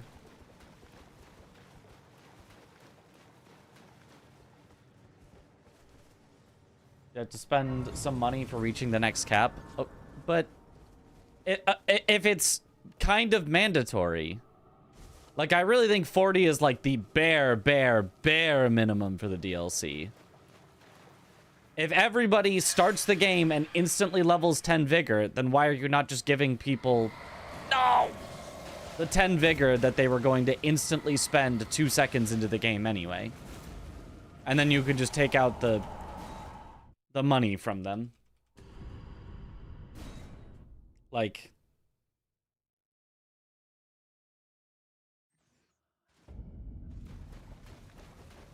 yeah, I think you could do 40 instead of 50. I think 40 is more the minimum than 50 is the minimum. But...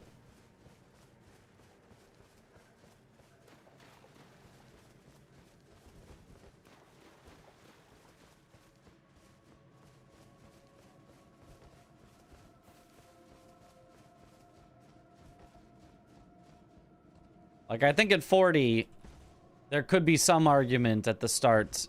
Because right now, everybody does not level vigor at the start because they've got 50. I think if everybody started with 30, everybody would level vigor at the start. No exceptions. And I think at 40, some people would consider leveling vigor early. Where others would say, nah, I really need the damage stats. I'm going to leave it at 40. So, if you want a scenario where there's an actual interesting choice to be made, I think 40 makes more sense than 30. I just don't think 30 is enough. I think everyone would level vigor every single time.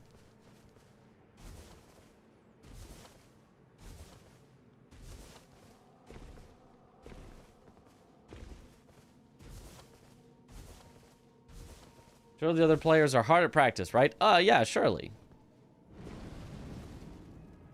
Surely.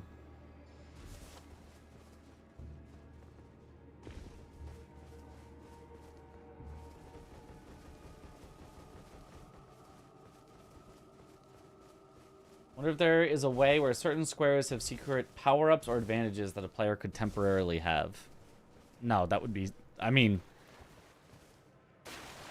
if you were talking, hey, it'd be really fun if you guys did a video completely separate from Bingo Brawlers, where, then like, oh yeah, that could be silly, that could be fun. You could make every square have a silly power-up. You get this square, it lets you place a mine on another square, and if your opponent does the square with the mine on it, then it randomly removes one of their squares and they have to redo it, or you get a chance to claim it yourself, or, you know. Come no closer. No closer, I say. There's definitely fun stuff to be made. If you mean for Bingo Brawlers, then, like, obviously that would be a bad idea. That'd be a really bad idea.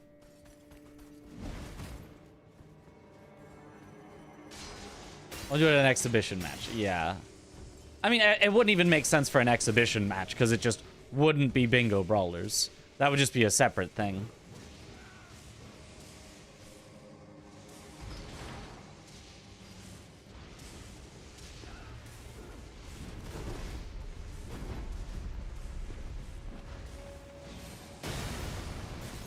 Like the randomized bingo we did, which was fun, and, you know, we did for the fundraiser, but isn't for... It has nothing that official to do with Bingo Brawlers, aside from, you know, it was part of Dom raising money for Bingo Brawlers.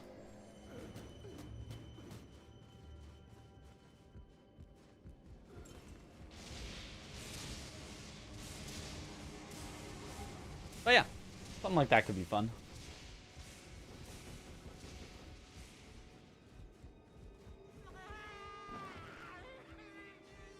As we're practicing Overwatch for GDQ. Yep, that's for GDQ. That's exactly why they were doing it.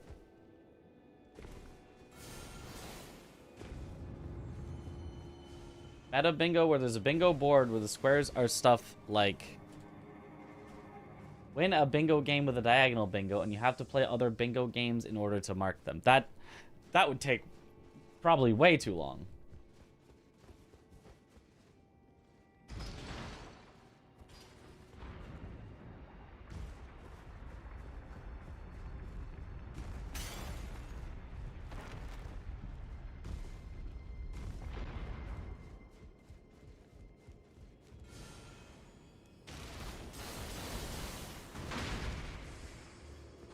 Spooky. Had to jump at the right time, otherwise I would have died there.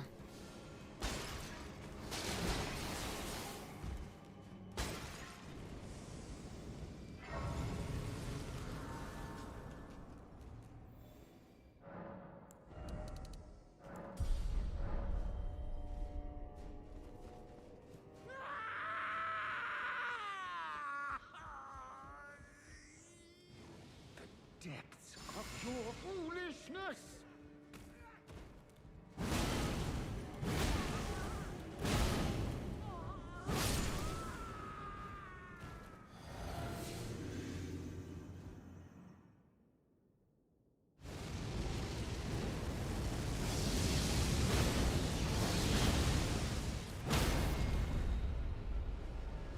Nice.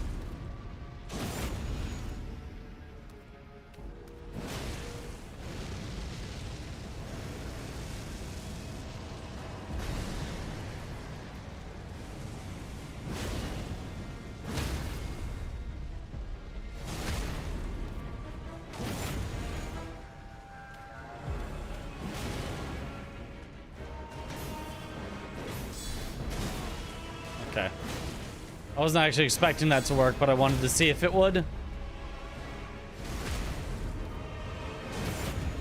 It's a little experiment.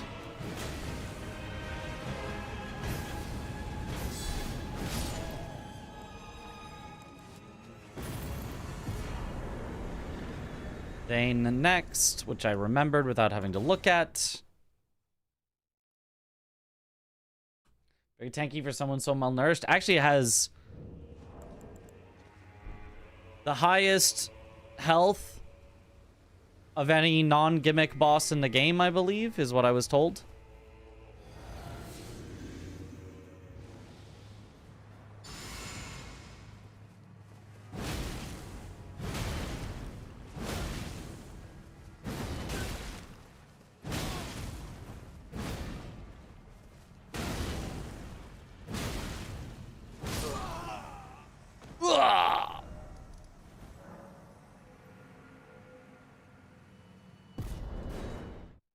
What a long death animation that was.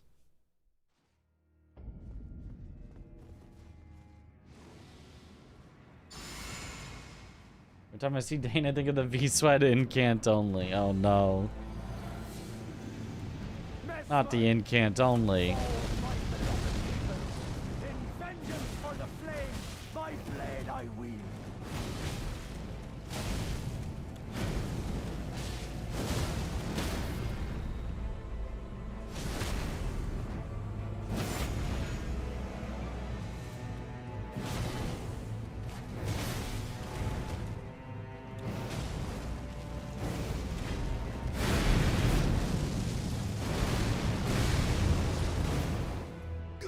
Gah.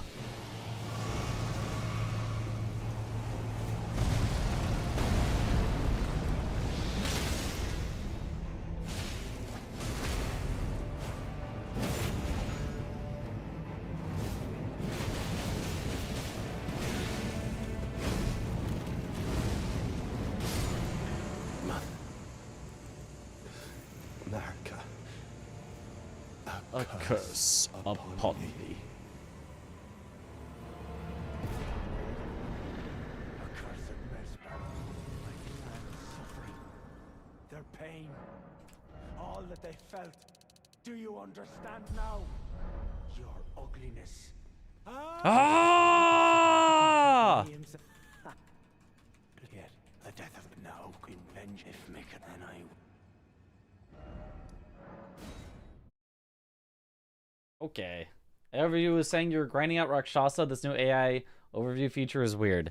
Yeah, I don't know why it's there. I don't know what it's doing or helping with, but it's there. It sure is there.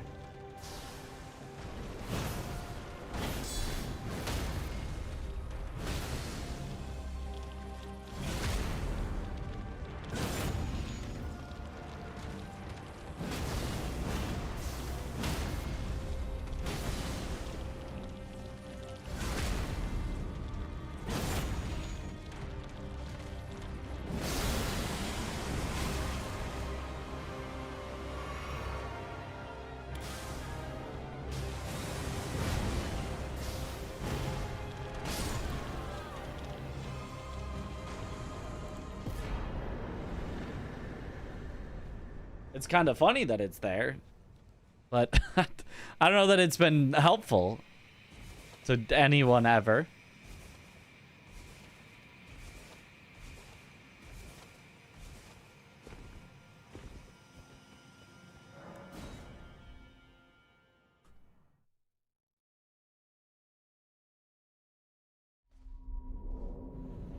Tyler did that boss wrong, calling him Midra. He should have been called Pogra or Peekra or...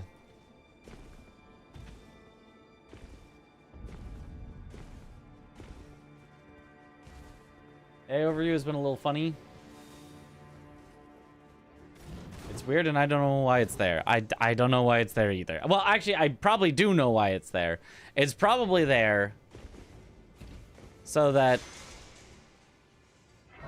Twitch can go to its shareholders or go to Papa Amazon and say, look, we're implementing AI just like you said.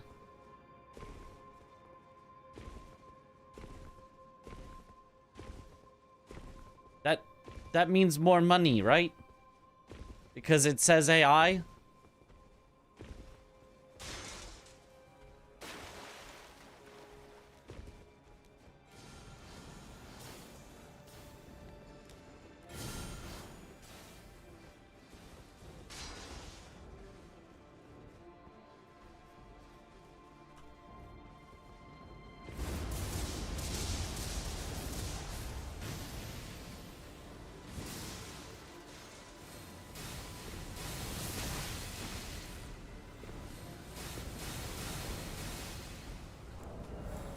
We thought AI would make the world worse by killing or enslaving humanity in a dystopian future. Instead, it just takes up all of our fresh water and makes everything work worse than it used to.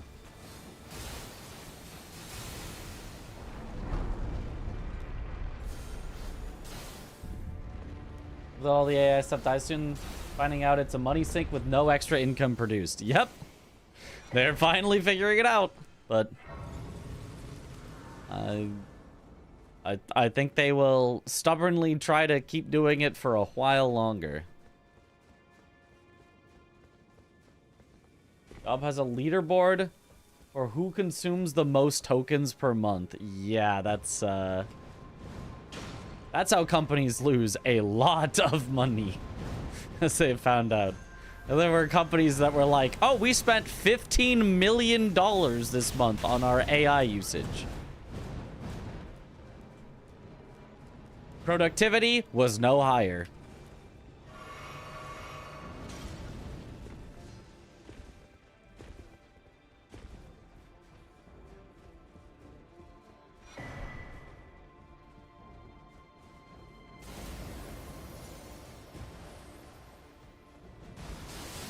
Oh.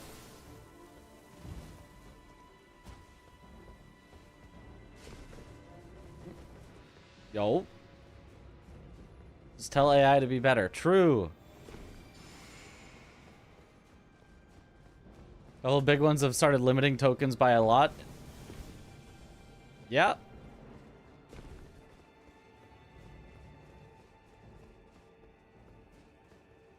Makes sense.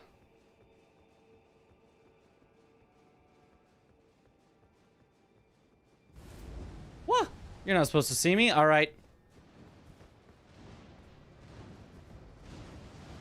Let's see if I can do the sweat and just run by him. Oh, uh-oh.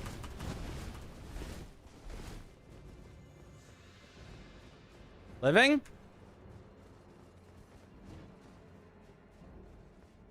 Okay, we're fine. We're so fine.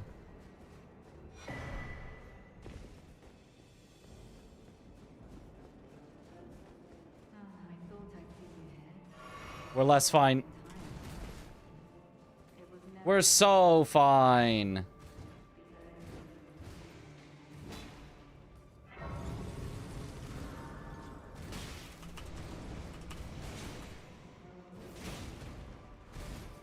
We're not fine.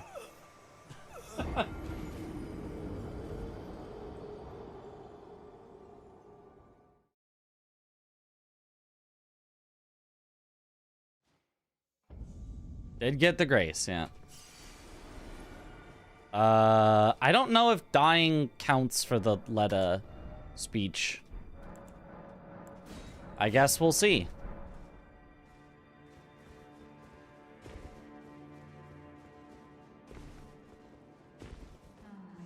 No, it doesn't count.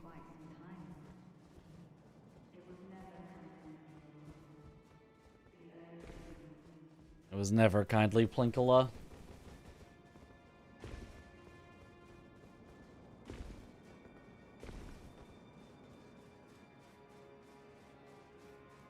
Could have been a viable strat if it did. Perhaps.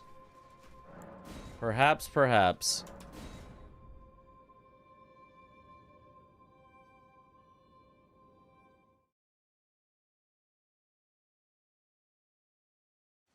Don't get when people trash all of AI because of the actions of companies making it. The tech itself is pretty amazing. I mean, the tech is cool, but... Needle Knight Ledder and Dryleaf Dane will never allow this. It's being used for thousands of things it should not be used for. It is being used probably 80% for things that it's not good at. 20% for things it is good at.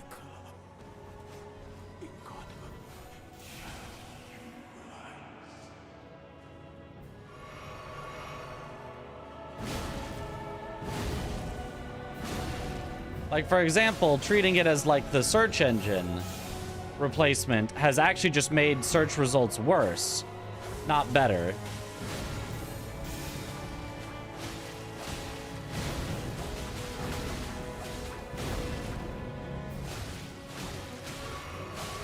Etc. 20% seems high. Honestly, 20% might be high. Make the world a gentler place. I love putting minus AI in my Google searches. Yeah.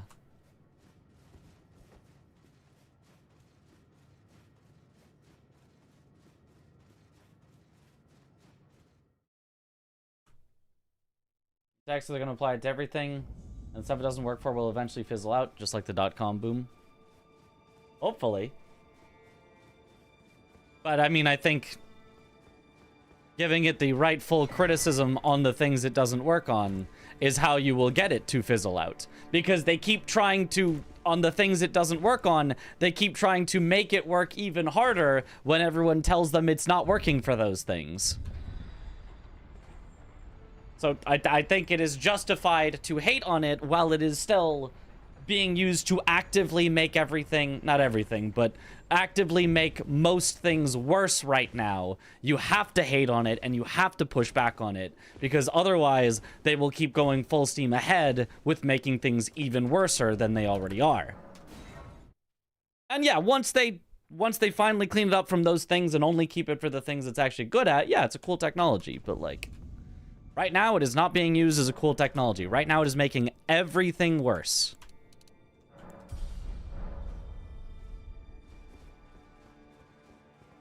Right now it's bad for the environment. It's bad for the intellectual property of artists. It's bad for Google searches. It's bad for people getting factual information.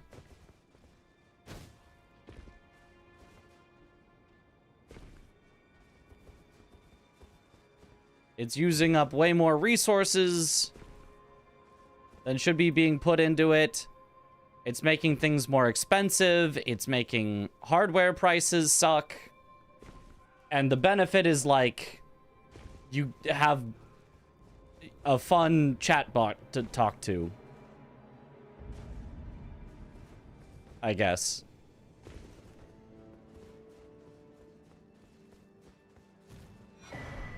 So right now, it is worth pushing back on IMO.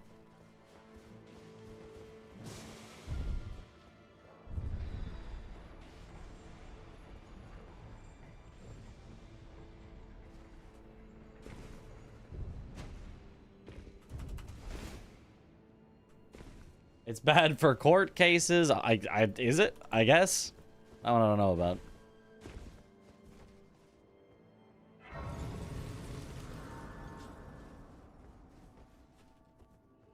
Right now, the negatives far outweigh the positives. Good movement there. Yeah, we got the skip.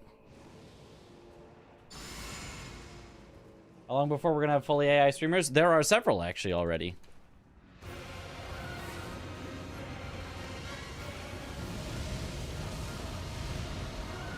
The most famous of which I believe is Neurosama.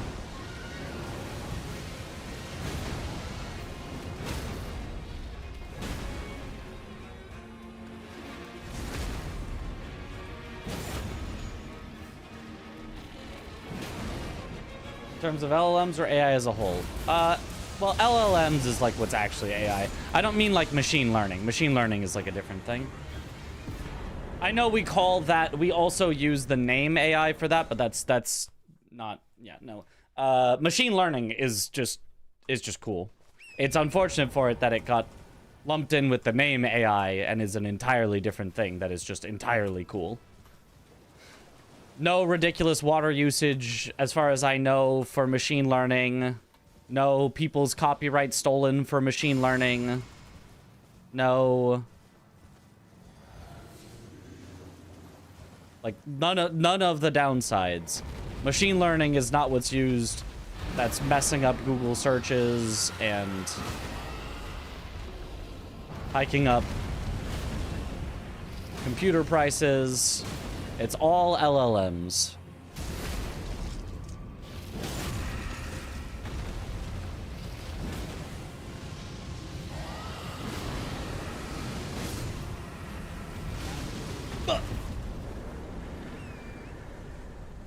After it was dead. It was not fully AI though. The chatbot he interacts with. Well, sure. It's a person interacting with AI, but sure, okay, yeah. But it's the sort of interesting part of the stream is the AI part. There was also like a weird AI like Jerry Springer doing stand-up stream. Maybe not streamer, but stream. That I think got canceled for saying some out-of-pocket stuff.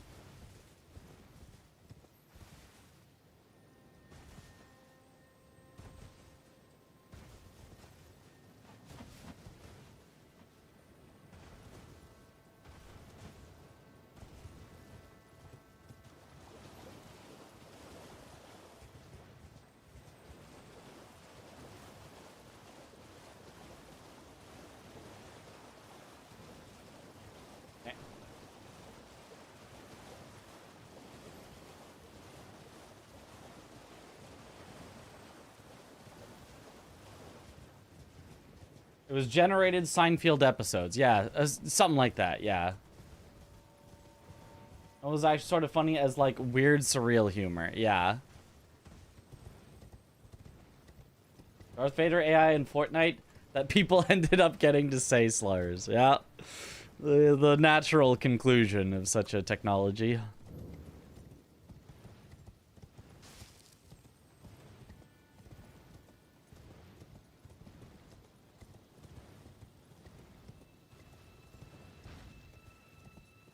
Like, do I think LLMs in the right applications could be cool? Certainly could be. The technology is cool. It just, putting it in everything makes no sense because it is just bad at almost everything. And it is only good at a few very specific things.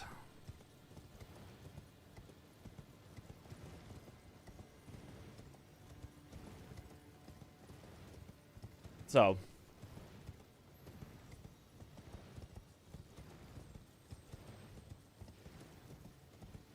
other non-LLM things are generally, you know, good. Right, we say AI for things to mean, like, the enemy's coded behavior in a video game, and that's obviously not what we're talking about here, either.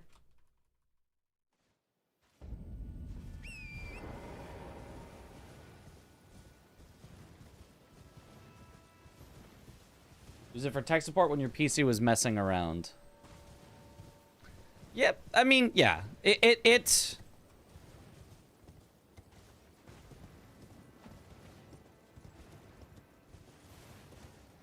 as a way to almost like search quicker, although sometimes it gives bad results that will actually make things much worse. But as a kind of quick form of a search for something where you want it to maintain some knowledge of what you've already searched for and updated searching based on that, it can kind of work out. Maybe with like a big disclaimer.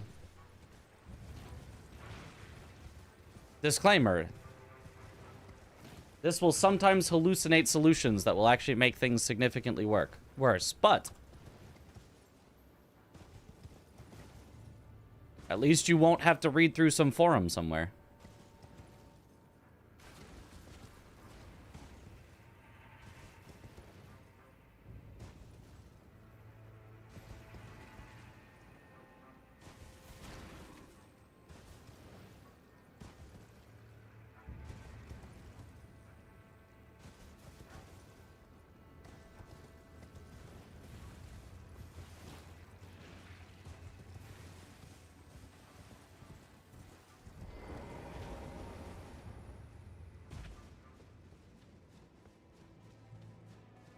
Half the time tech support is also just AI now too, which is, yeah, not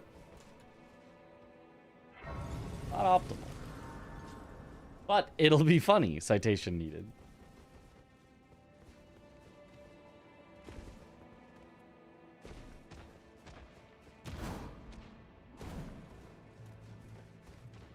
Like, the thing is, humans are not that expensive. Like,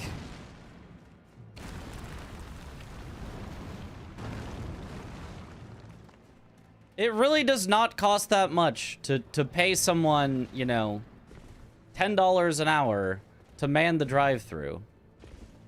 Or whatever. Or maybe it's, you know, $30 an hour to do a tech support or whatever. So it's so weird that, like, over that amount of money, which is nothing,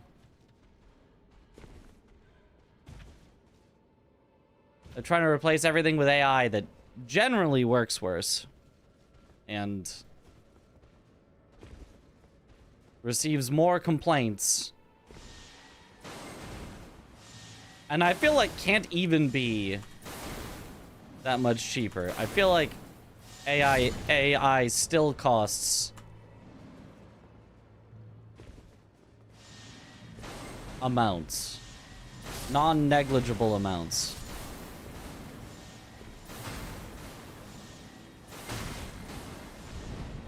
Based on the whole, you know,